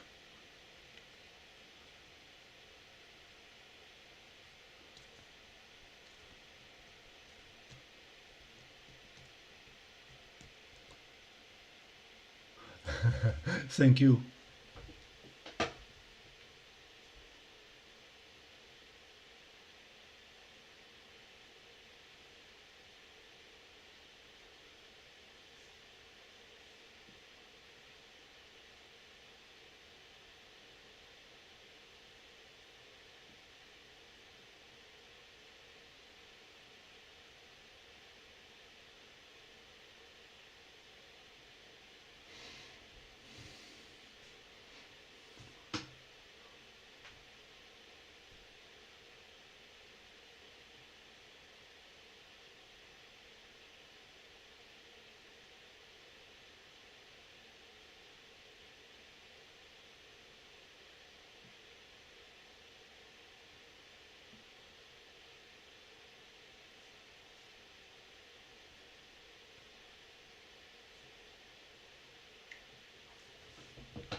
Gina, I tried logging onto my Dwarf Lab account to check on the status of my telescope and to make sure that it was a person, not a robot trying to log on. They asked me to solve a mathematical puzzle. They said, what is 2 plus 2 equal? Fortunately, I had my calculator handy and I typed the answer correctly.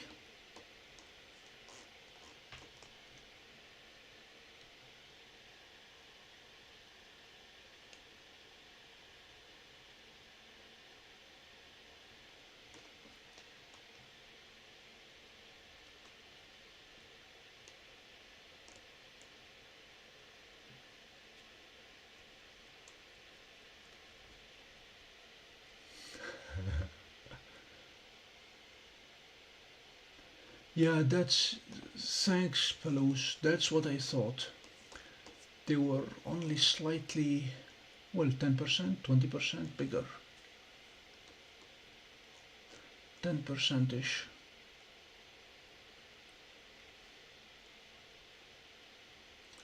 So when you look at all the math, different pixel size, different resolution, number of pixels per sensor, and different field of view, for the same target,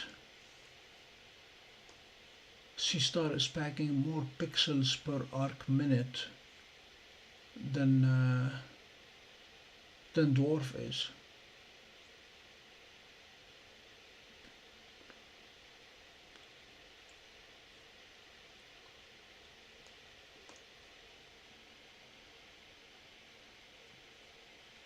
Now, Palouse, if you were to look at the size of Jupiter or Saturn and you divide by those numbers, this should tell the folks online why those telescopes are not suitable for planetary observation. How big is Jupiter today?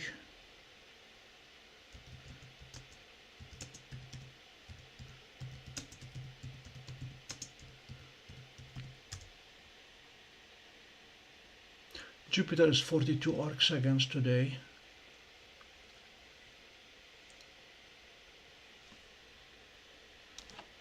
.7 divided by 2.39.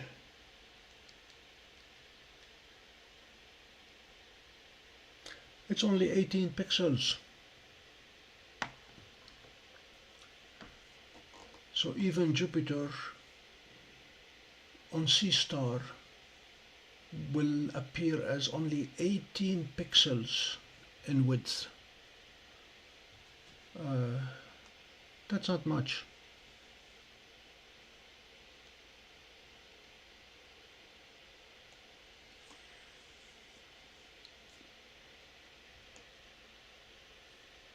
Folks who have joined us in the last few minutes, welcome on board. Thanks for joining us. This is the Pompey Observatory, and we are comparing side by side the performance of C-star S50 to dwarf 3 on faint nebulae. This is the Pac-Man, and we have been stacking just over 20 minutes elapsed time, which is 17 or so minutes of stack time.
I'm going to zoom in on both images to look at the center of the nebula.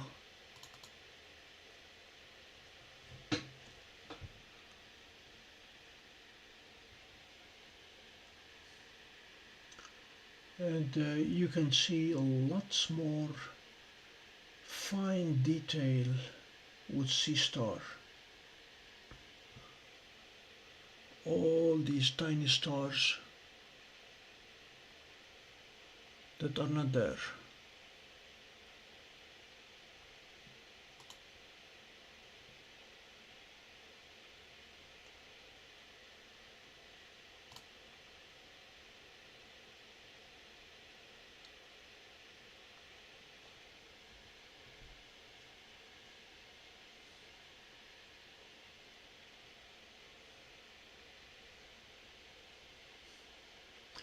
Don't know to what extent that is the dual band filter taking them out, or the stacking process, or the resolution of the sensor.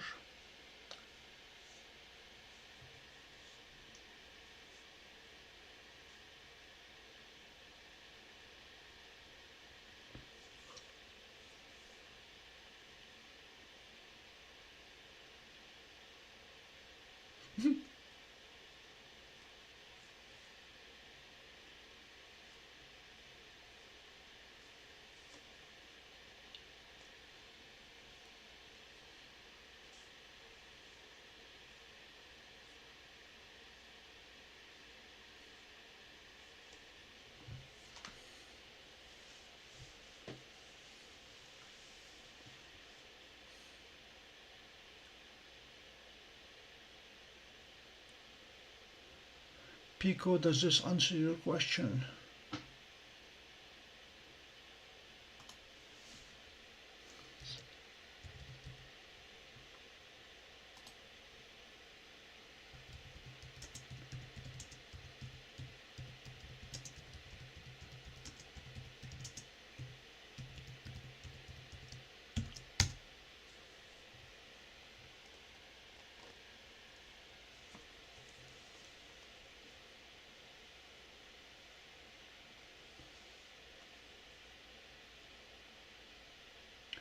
Gina, D3 is stacking only a fraction quicker, maybe 10%.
Pico, let me add into your equation the fact that Dwarf has two lenses, two cameras. It has the ability to take very wide angle pictures. So if you ever want to image the Milky Way, or if you want to take big chunks of the sky, or if you want to look at a meteor shower, or if you want to look at auroras, the Dwarf can do that, C-star cannot. And when it comes to daytime observing, finding the moon during the day with C-star is next to impossible. Finding it with Dwarf, I do that every day. I was even able to find extremely thin new moon, 1%, with Dwarf. Could not find it with C-star. So that's the big picture you need to consider. Another quick consideration, for whatever it's worth, Dwarf does not require a tripod. I can put it on the roof of the car not while driving, while it's parked. And I can carry it in my book bag, literally, without any problem. It's so small. SeaStar requires a tripod, and it's a tricky part because the entire body revolves around a tiny little piece, and the four legs on the SeaStar protrude beyond the rotating part. So if you put it on a table or on a desk, the rotating part does not touch the table. So you're going to need, if you're not using its own tripod, if you're using a different tripod, you're going to need a very thick washer of some sort. And then there is the other consideration of equatorially mounting. Jacob was on, don't know if he's still on, but he can tell you about the perils of equatorially mounting SeaStar. You can easily destroy the plastic gears on it if you mount it equatorially. Dwarf is intended to be equatorially mounted, especially if you plan to do mosaics. Whatever target you're doing in the sky for 4 times the length of time, it's going to be rotating a lot.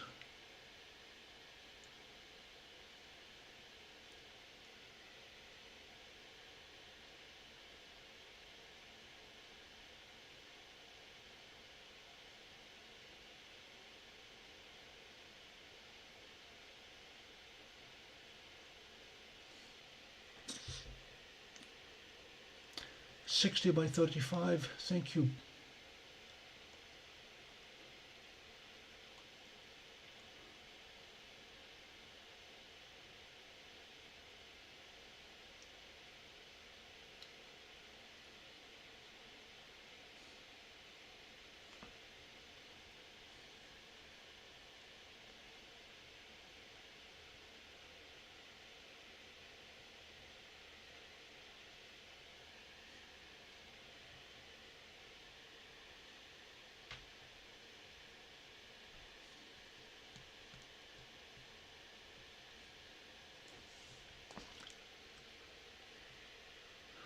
Remember, you're talking about a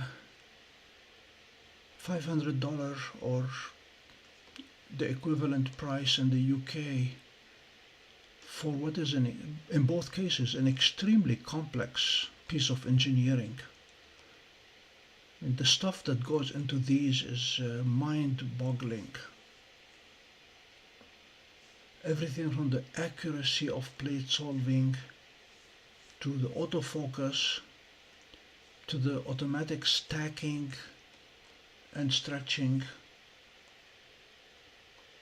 You're getting certainly a lot of technology, a lot of hardware and software for the money that we are paying.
CGD, you are absolutely correct.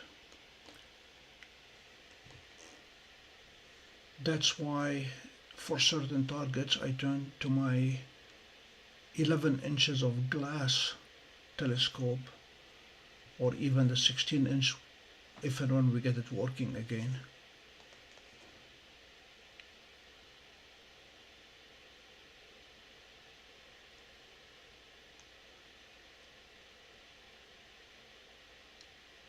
Pico, at the end of the day, the best telescope is the one that you will use. If you buy it and do not use it, that's not good. You're better off buying one that you will use, and often.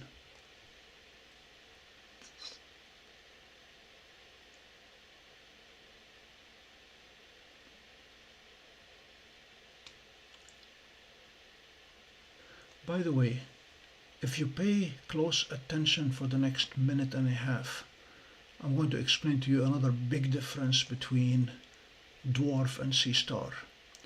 Dwarf does its calibration on one side of the sky and can go looking for targets on the other side of the sky. C-star does its plate solving on the target itself. Because of that, I am able to look for comets inside trees with dwarf, but not with C-star. I have many times had dwarf calibrate on an open part of the sky and then asked it to find targets way down in the trees or in the sunlight, and it was able to find them because it did not need to plate solve at the target.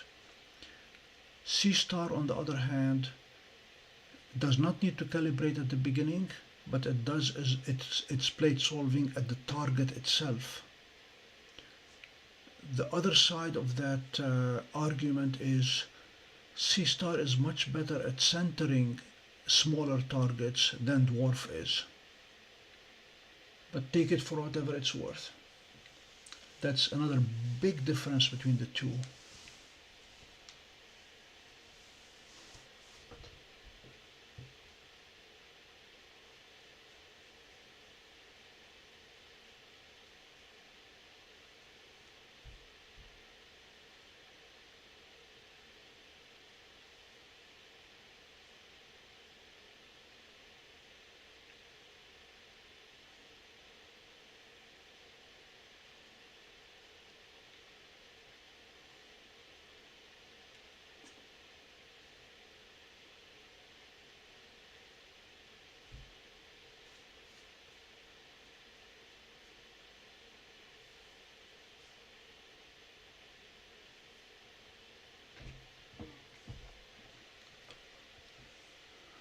At our latitude, and even more so in Aberdeen, the likelihood of doing a full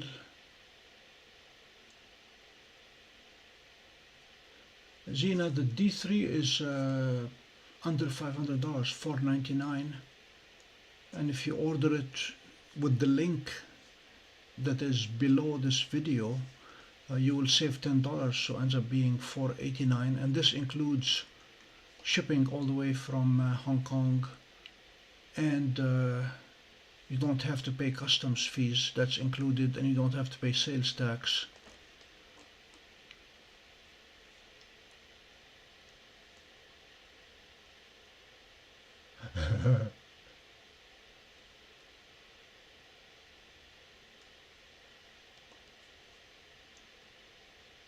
Let me look into that.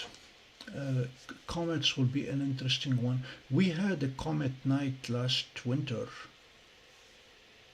Was able to get 4 or 5.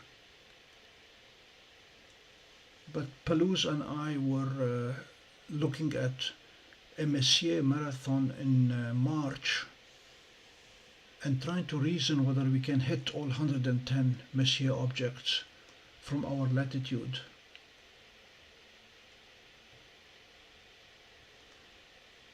And dwarf is more likely to save the day on both ends of the night, because in one case M30 is the trickiest one to get. It's going to be close to Venus and close to the sun. It's only going to be 6 degrees ahead of the sunrise. I think dwarf will hit it. I was able to get Mercury with dwarf yesterday morning. after a good night of observing, looked at the Orion Nebula, looked at Flame, looked at Horsehead, and then hit all the planets. Not that they were of any resolution worth talking about, but the fact that it found Mercury, and Mercury was not too far from the Sun, was an incredible feat. Seastar would not find Mercury, nor would Stellina, because they were trying to play it solve in a part of the sky that was very bright already.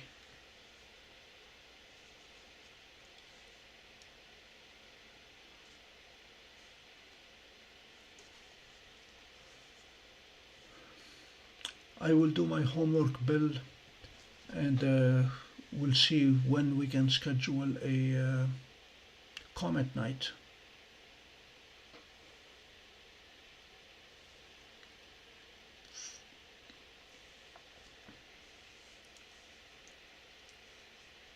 My first imaging session from the new home, if and when that materializes, is likely to be Dwarf sitting on the roof of the car and Dr. J sitting inside of the car trying to stay warm and trying not to move too much to avoid shaking the scope.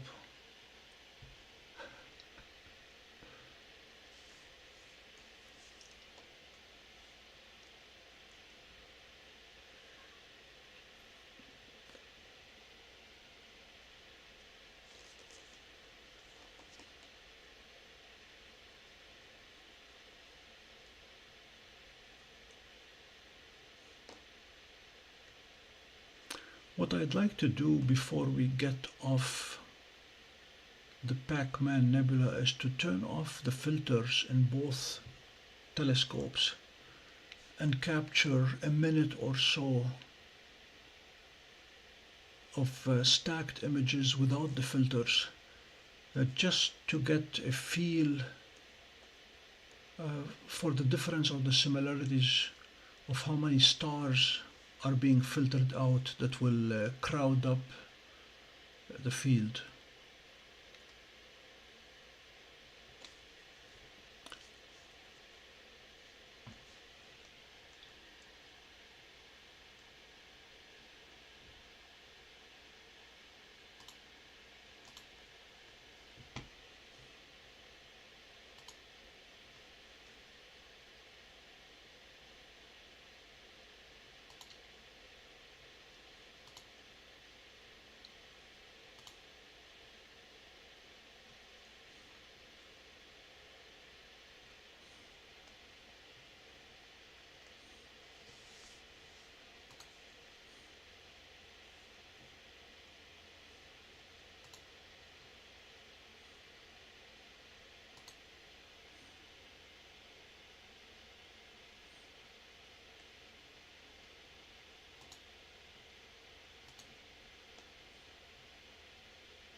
These are the two images without any filters.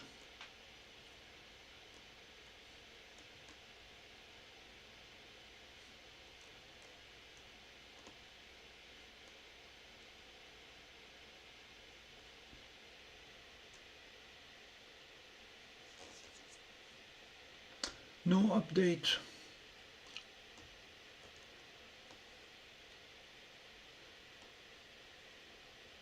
Monday evening, I will present to the planning board of the town of Pompey what I have in mind. Hopefully they will approve the subdivision so we can move forward.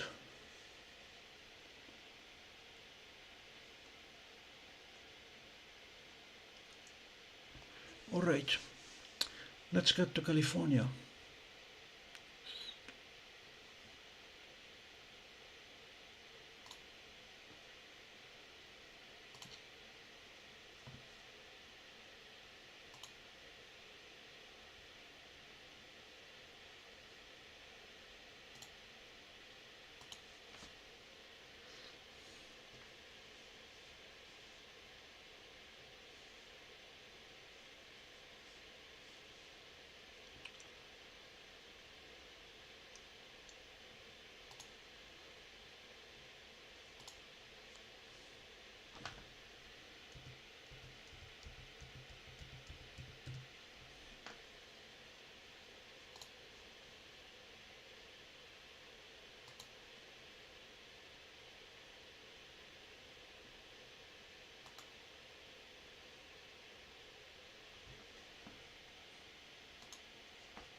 CGD, yes, they are bound to appear sharper when you take out glass in the way.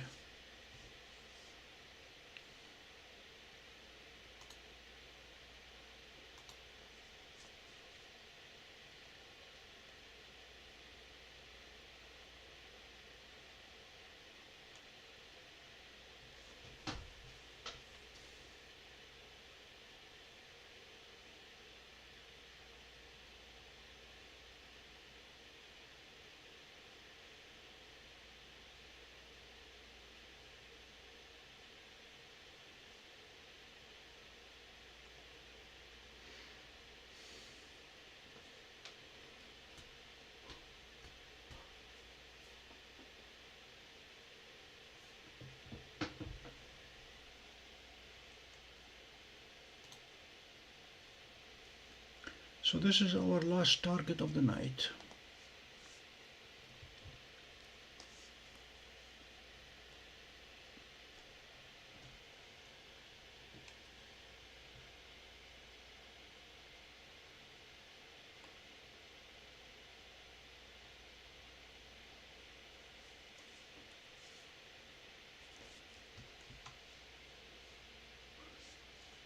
Where is C2023A3 at this point?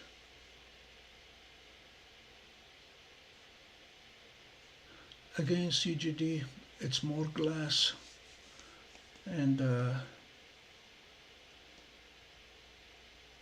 I don't know the quality of the glass that they are using, each party.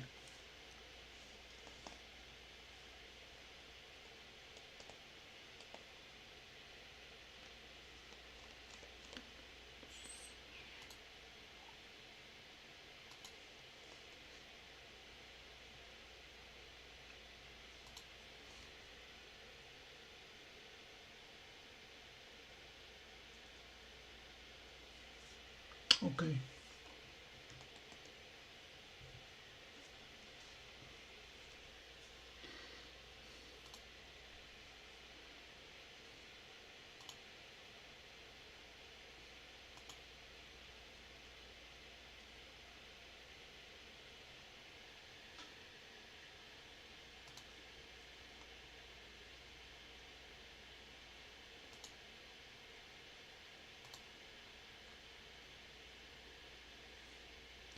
They are saying it is 5.5 now.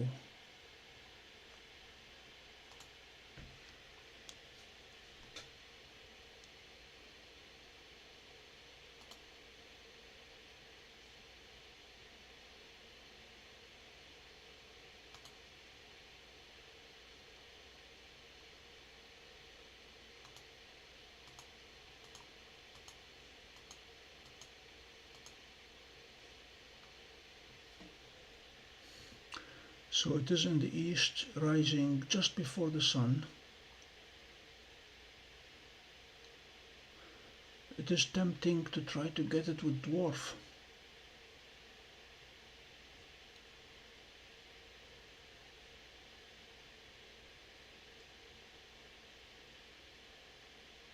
It rises at 6:21 tomorrow.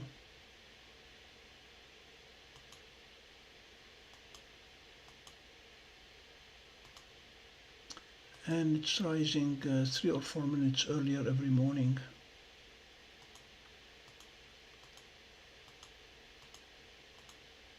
Give me a few days and we'll be able to pick it up every morning.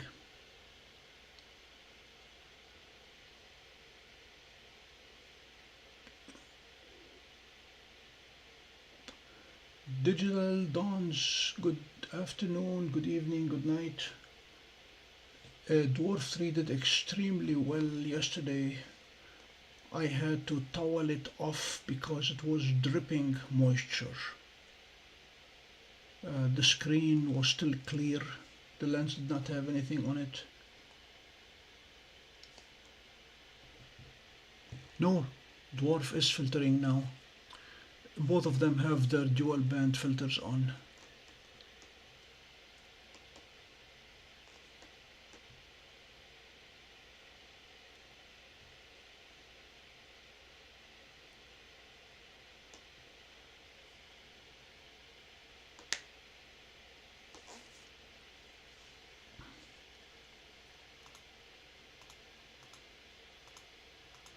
According to the Sky Live, by October 1, magnitude will be 6.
Yeah, I saw the X article, thanks Bill.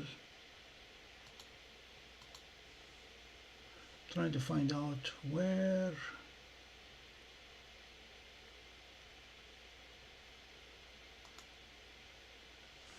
it is now.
The latest firmware on Dwarf, which was released today, is supposed to improve the focus before data capture.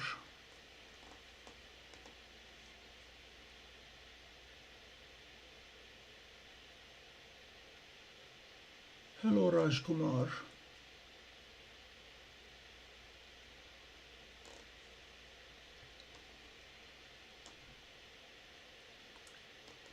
CGD, let me show you something.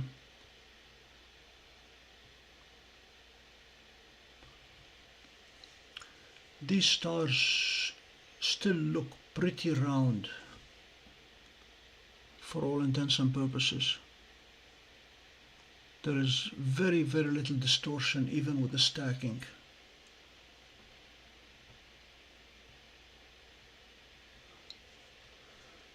Now, C star is not an issue.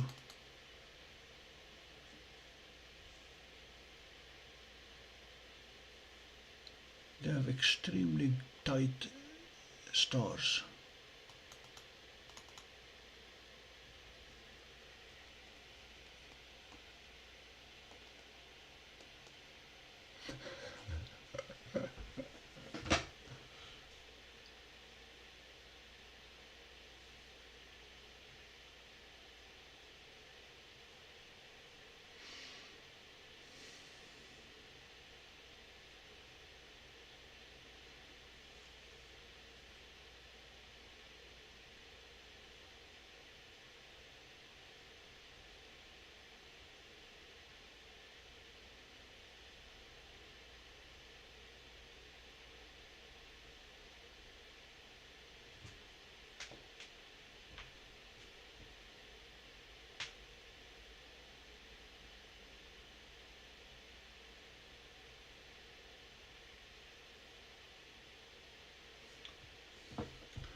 CGD on Dwarf 2, I had oblong shaped stars. They looked like eggs, and that was whenever I took the filter out. When I put the filter in, the infrared filter, they looked good. So it was an optical path issue. I don't have this problem with Dwarf 3.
Station identification.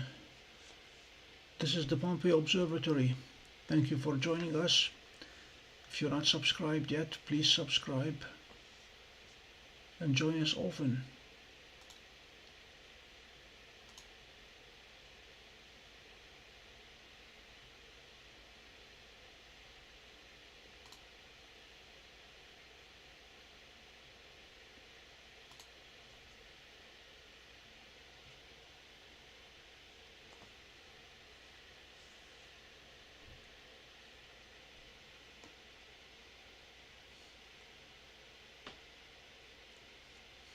No, it does not. Well, CGD, the neutral density filter for solar observation and for taking darks, is external.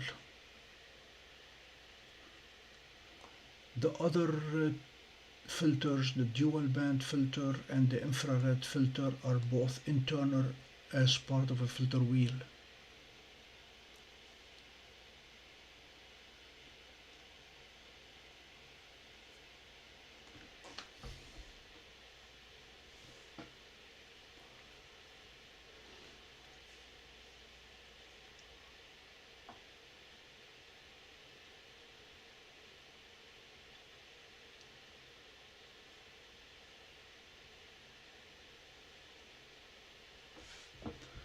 One big improvement from Dwarf 2 to Dwarf 3 is that you can take darks now while the telescope is mounted on a tripod and looking at the stars, just by putting the neutral density filter in front of the lens and taking darks.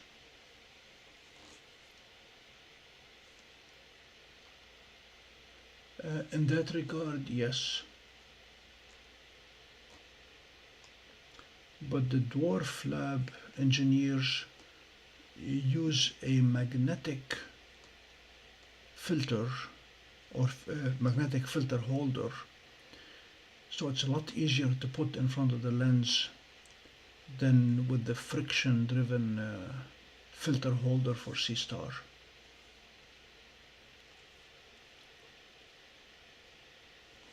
And there is another difference. The C-star solar filter is mylar, plastic.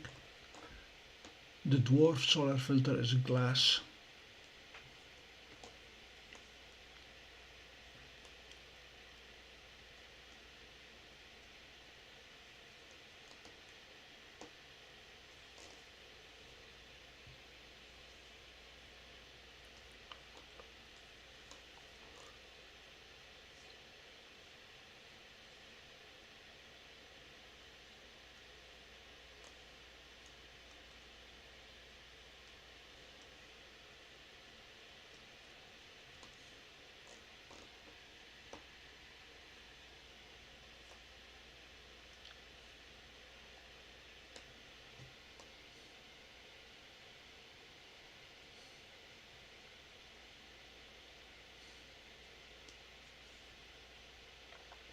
This is one target where Dwarf seems to be doing slightly better because of the field of view.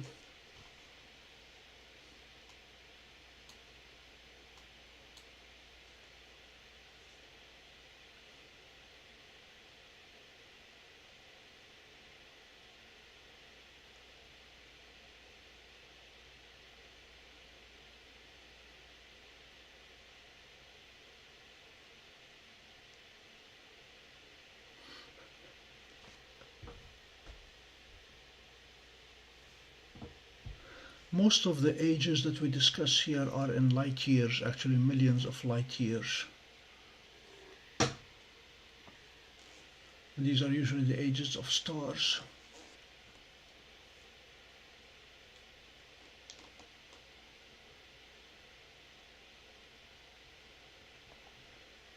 Yes, it is a better filter, better solar filter. Oddly enough, I dropped accidentally the solar filter for Dwarf 2, which is also glass, from 2 floors up, and it hit the concrete and I went down expecting to pick up lots of pieces of glass. To my surprise, it was not even scratched, it just bounced on its side and nothing broke. And for that I'm grateful.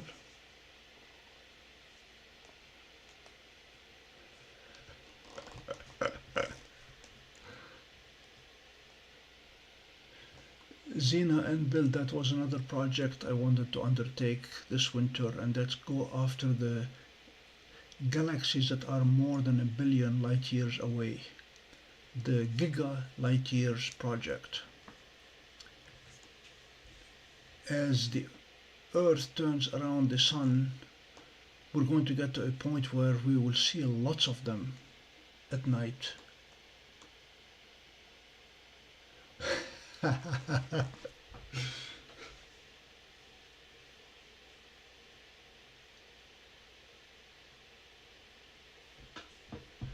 Light years measures distance, not age, but that's okay.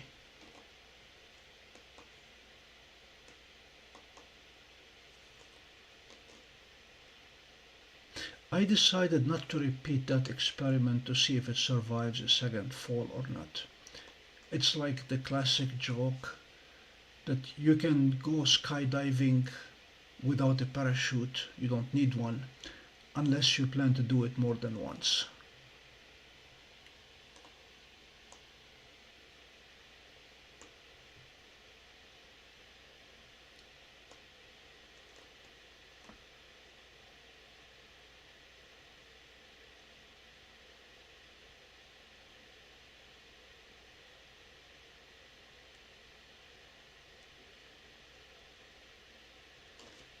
Thank you, Pico.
Happy Sunday.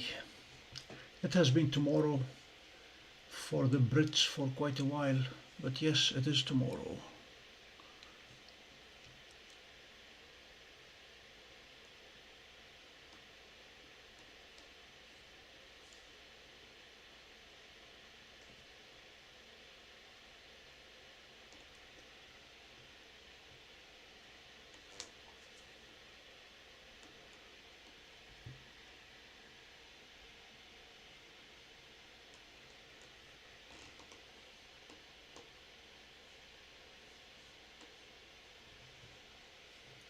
Yeah, this picture of the California Nebula, we could have never taken it with the Dwarf 2.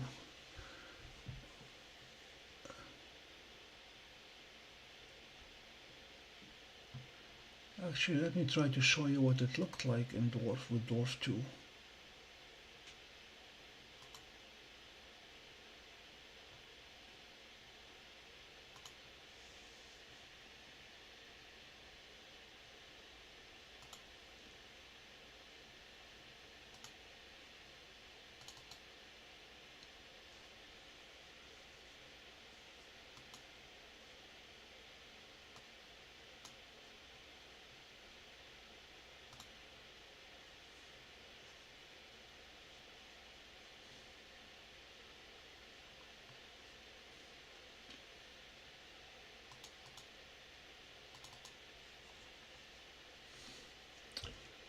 Okay, we're gonna go to a display for a second.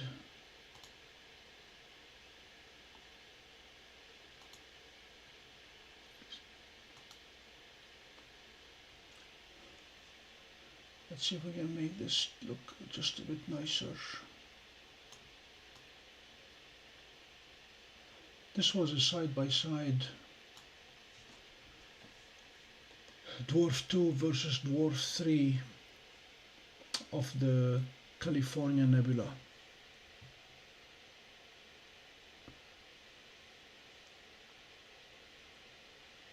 It shows you how much the dual band filter takes out dead stars that are not actively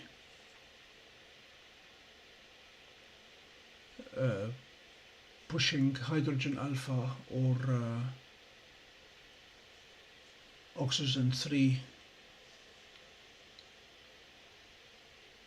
emissions.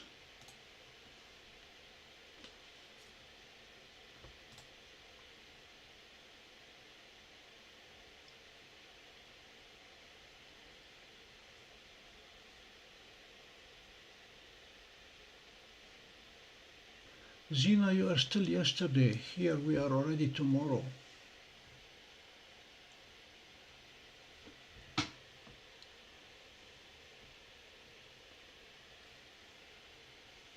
Right now the time here is 007 or 0007, 0007.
You're welcome, Pico.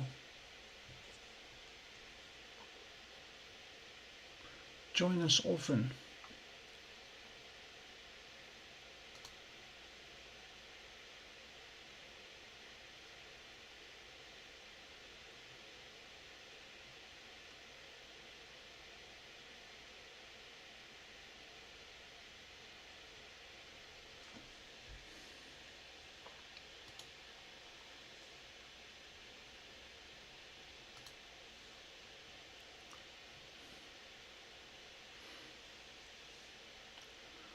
According to our friends from Astrospheric, we may be back Sunday night.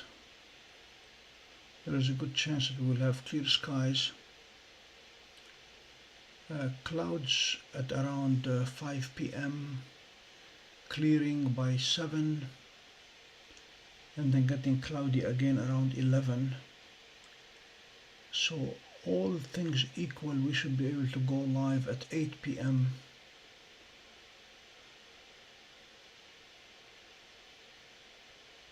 which is in exactly 20 hours from now.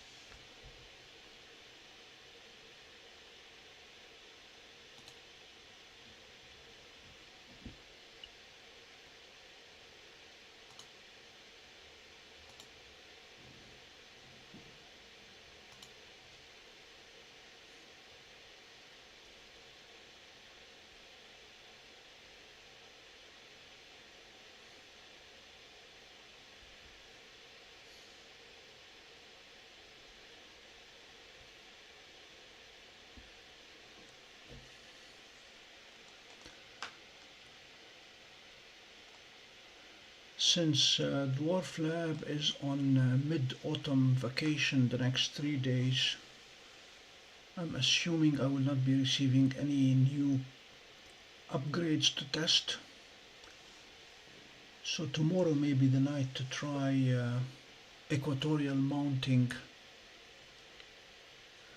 the Dwarf and see what it can do.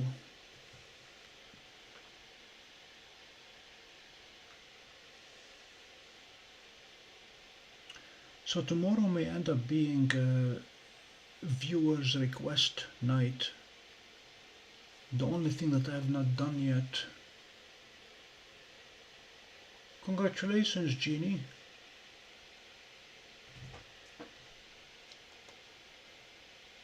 Were you taking a driving test?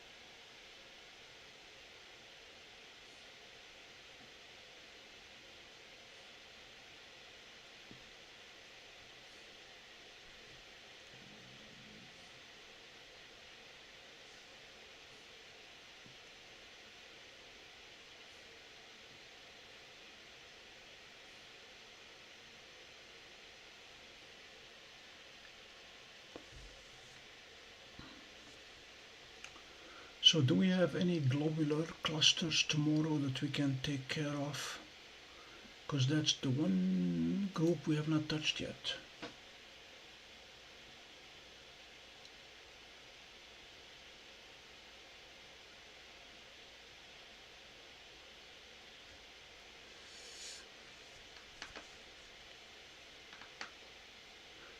Bill, was that 80% of the takeoffs or 80% of the landings? Apparently, as long as your number of landings equals the number of takeoffs, you're okay.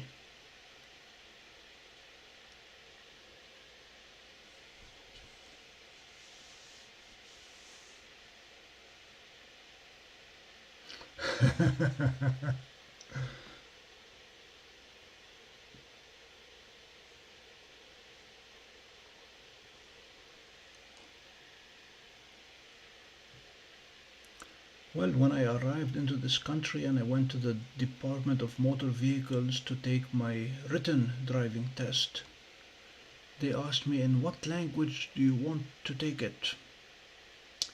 They had the driving test, the written test, available in 114 languages. And smart me asked them, in what language are the road signs written? He was not amused, but I passed. I think I got an 81 also.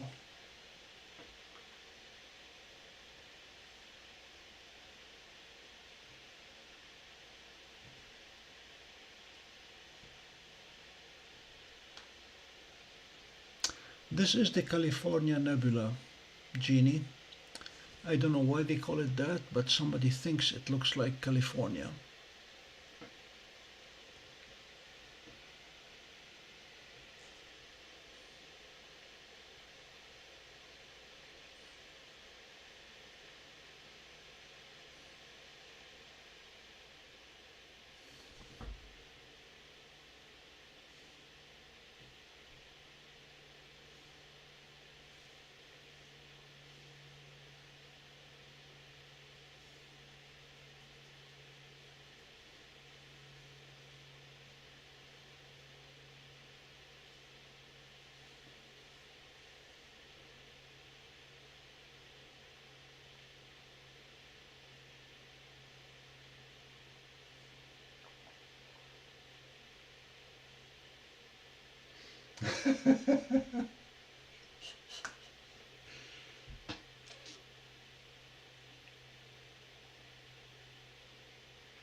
Okay, this calls for a vote among the viewership.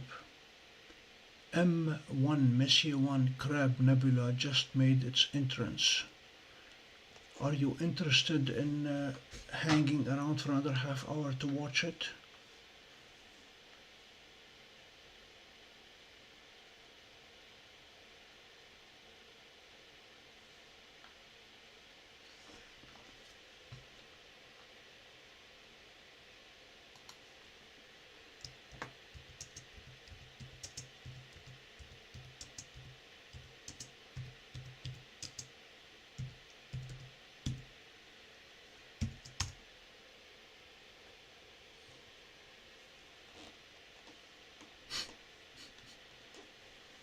Okay, let's go.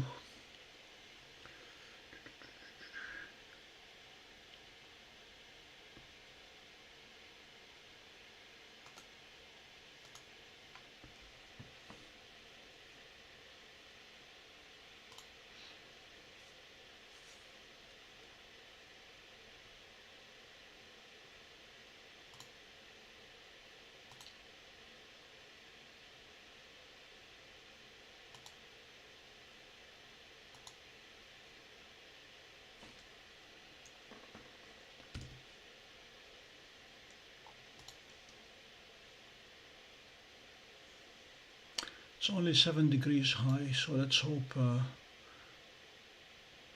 we can pull it out of the trees.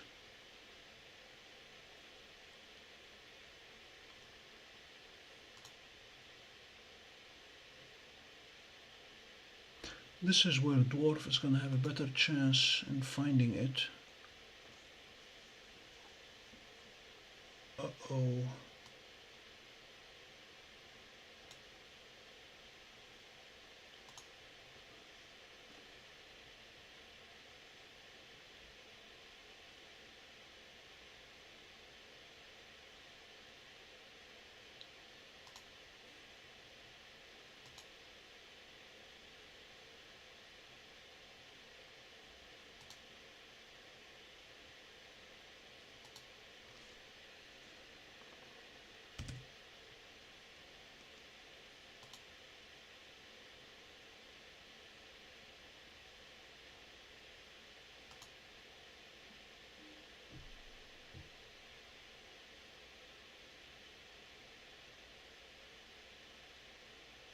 See, this is the big difference between dwarf and C-star, the identifying part.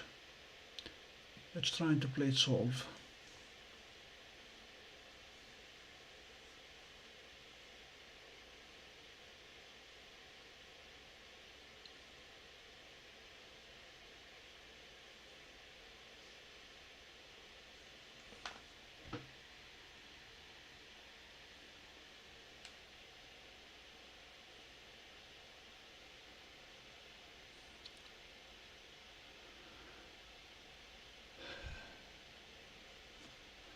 No joy, even dwarf.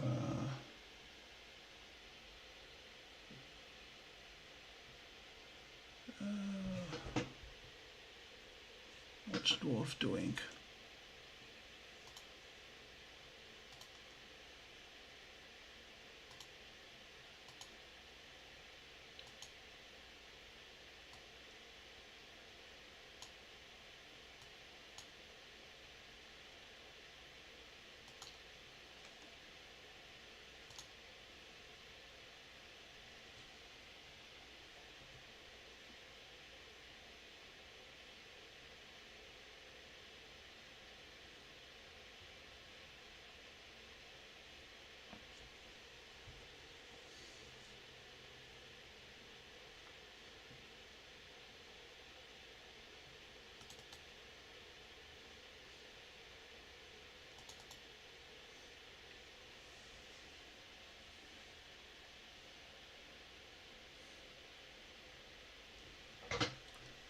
I promise you that thing is sitting in the trees, but looks like both of them have found it and are trying to resolve it.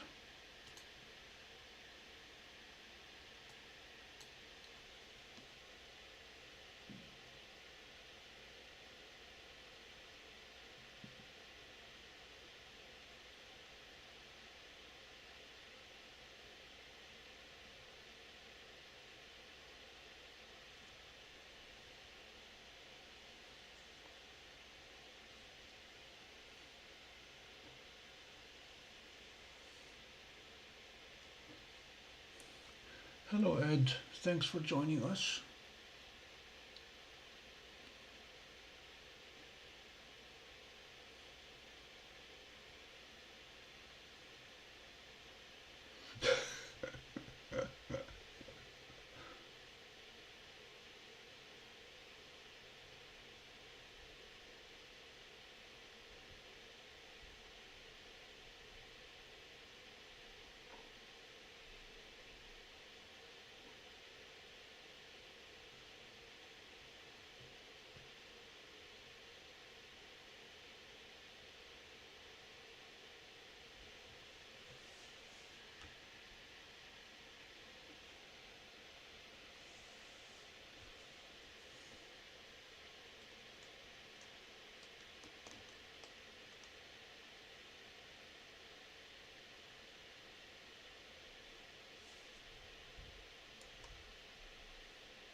For those of you who want to take a very short break away from the live feed to check out the latest short that was posted half an hour ago, that appeared on this channel half an hour ago, you will see an extremely thin new moon, 1%, that was captured by dwarf, that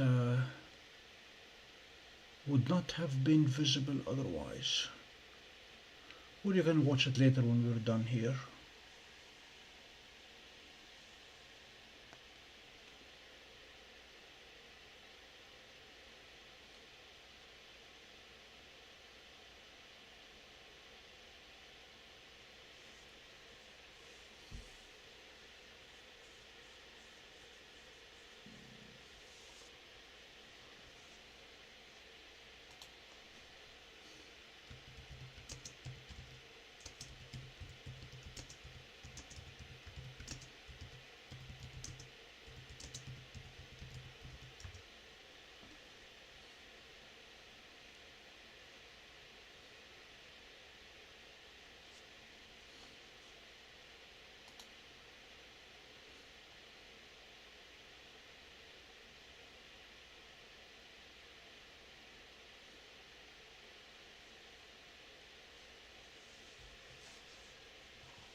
The Crab Nebula is proving to be a harder target than expected,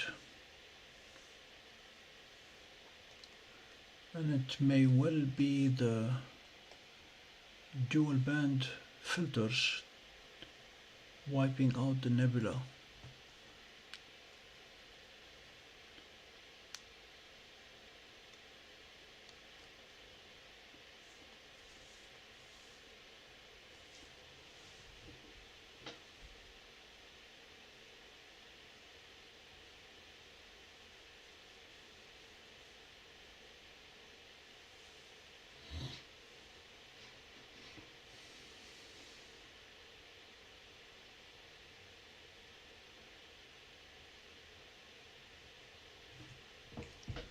I mean, it is there, I can see it.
No, we think you can work a dwarf 3.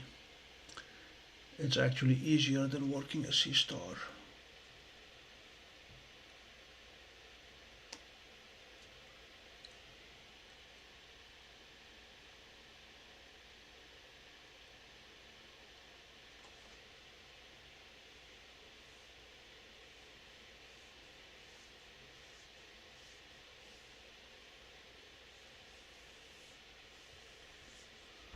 Genie, Xena, 5K by Christmas is doable mathematically.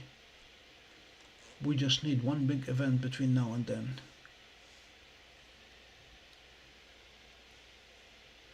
There is one statistic that you guys cannot see, and that's the number of views that tonight's stream has already received.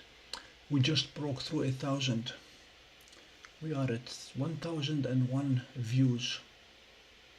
So that is good.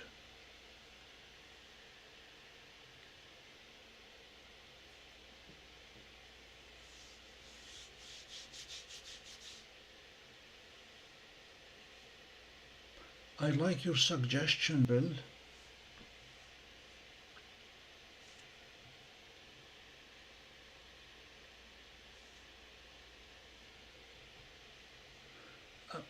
I'm willing to give a free 1-year subscription to anyone who subscribes in the next week.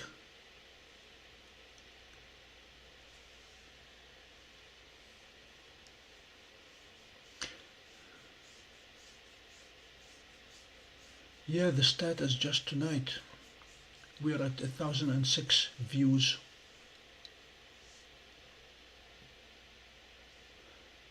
With an average view duration of 4 minutes. That's 4,000 minutes watched so far tonight.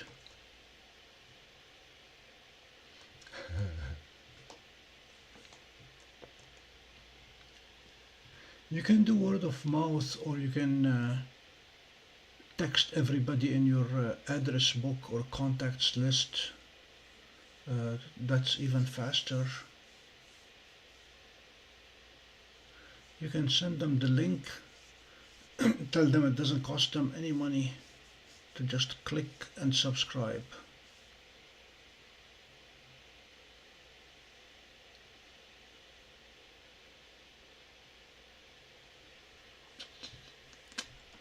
Yeah, that's one thing that YouTube overwhelms us with. If you want data, they have data. They'll even tell you for each video how many new subscribers it generated and at exactly what time during the video they subscribed. They even know Xena's age because they have the demographics, and they tell me how many people are more than 300 million light years old versus less.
So looking at this video tonight so far,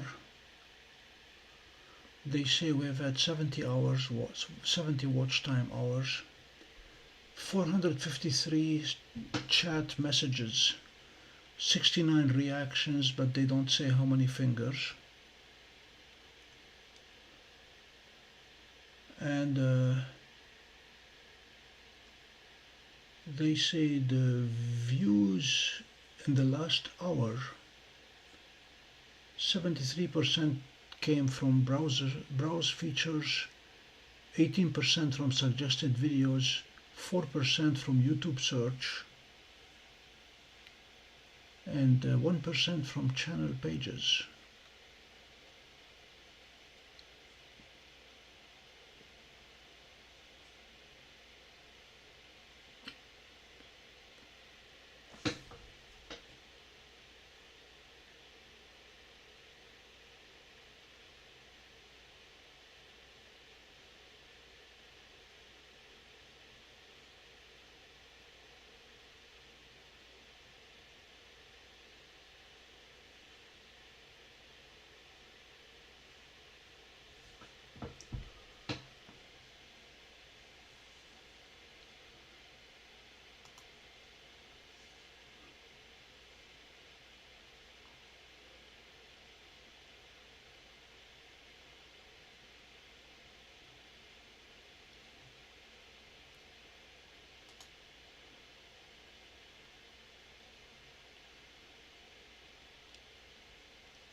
This Crab Nebula is proving to be harder than I expected.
So I'm going to give it another 15 minutes and then wish you all a good night before it turns tomorrow in Wisconsin or Minnesota.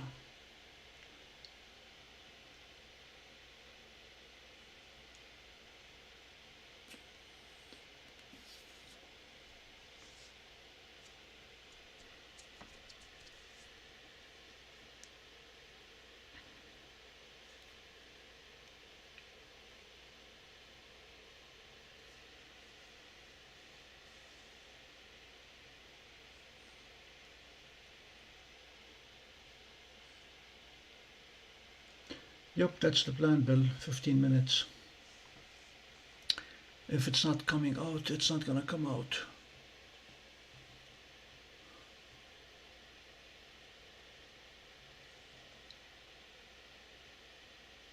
I still need to work on that artificial intelligence algorithm where you give it the target and it tells you what telescope and what settings. These may have been the wrong settings for this target.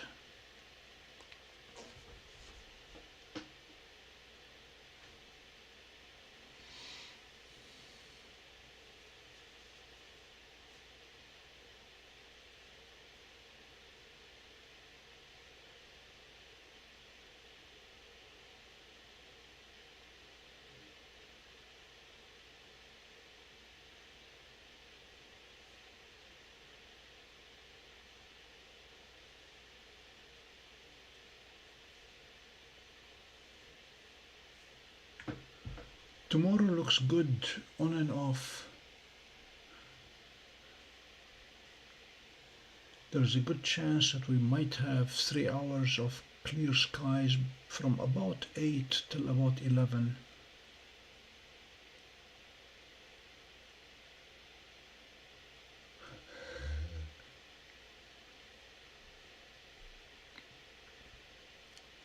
If you look at the Messier catalog, you will find it to be bipolar.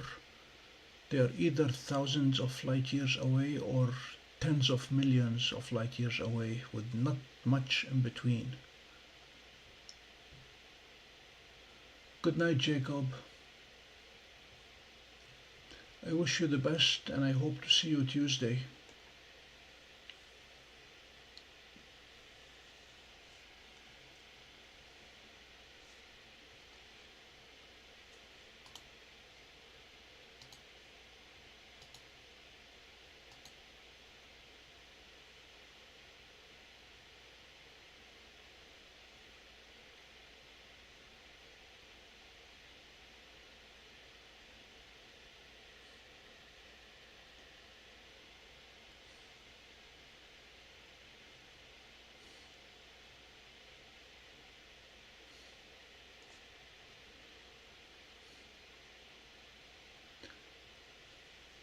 Charles was trying to create a catalog of things that are not comets.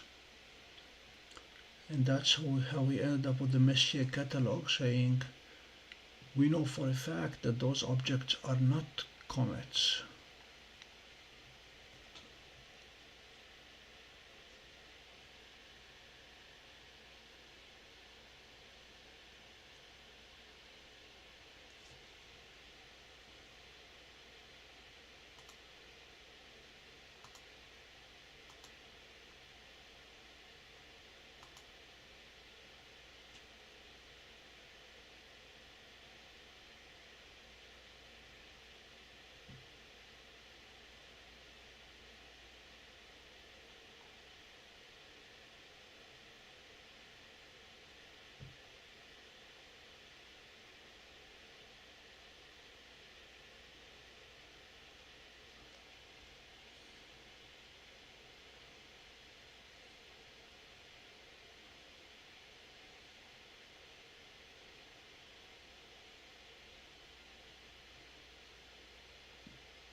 I don't know how they did it back then. I know how we do it now.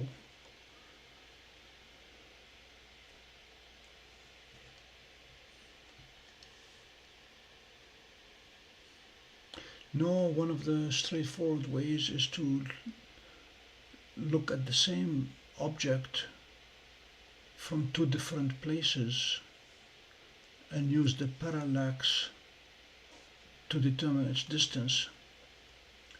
It's like opening one eye, closing the other one, and vice versa. And based on how much the object moves, that tells you roughly how far it is. But now what they do is they use the same telescope, and given the Earth's rotation around its own axis, so that telescope will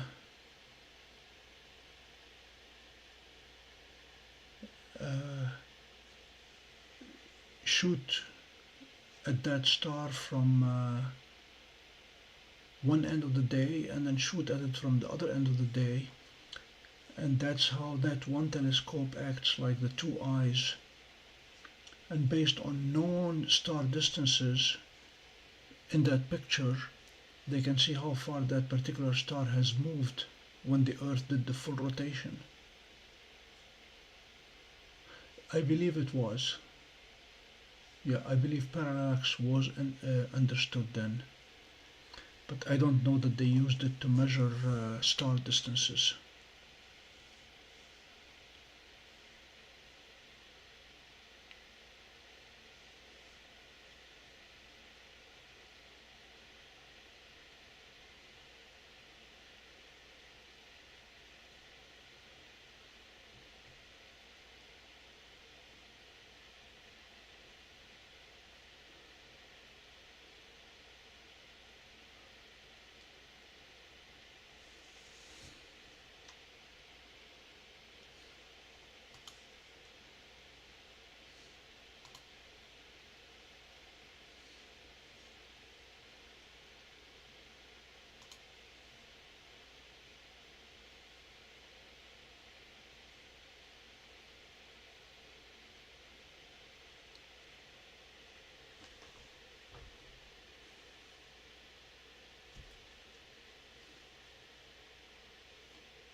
Good night, CGD.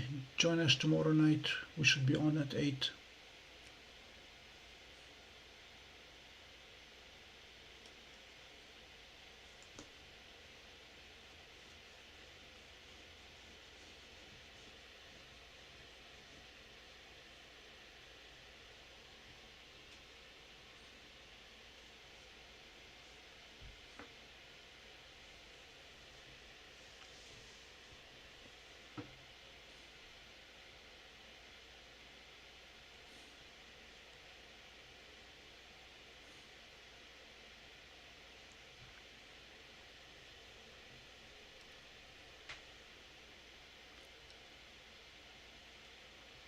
M1 is intriguing me here. I have to go back and find out what wavelengths and emissions come from it to determine how best to image it.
I wanted to make sure we wrap it before it's tomorrow for you, Bill.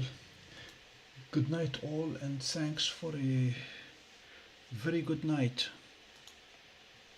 We'll catch you tomorrow.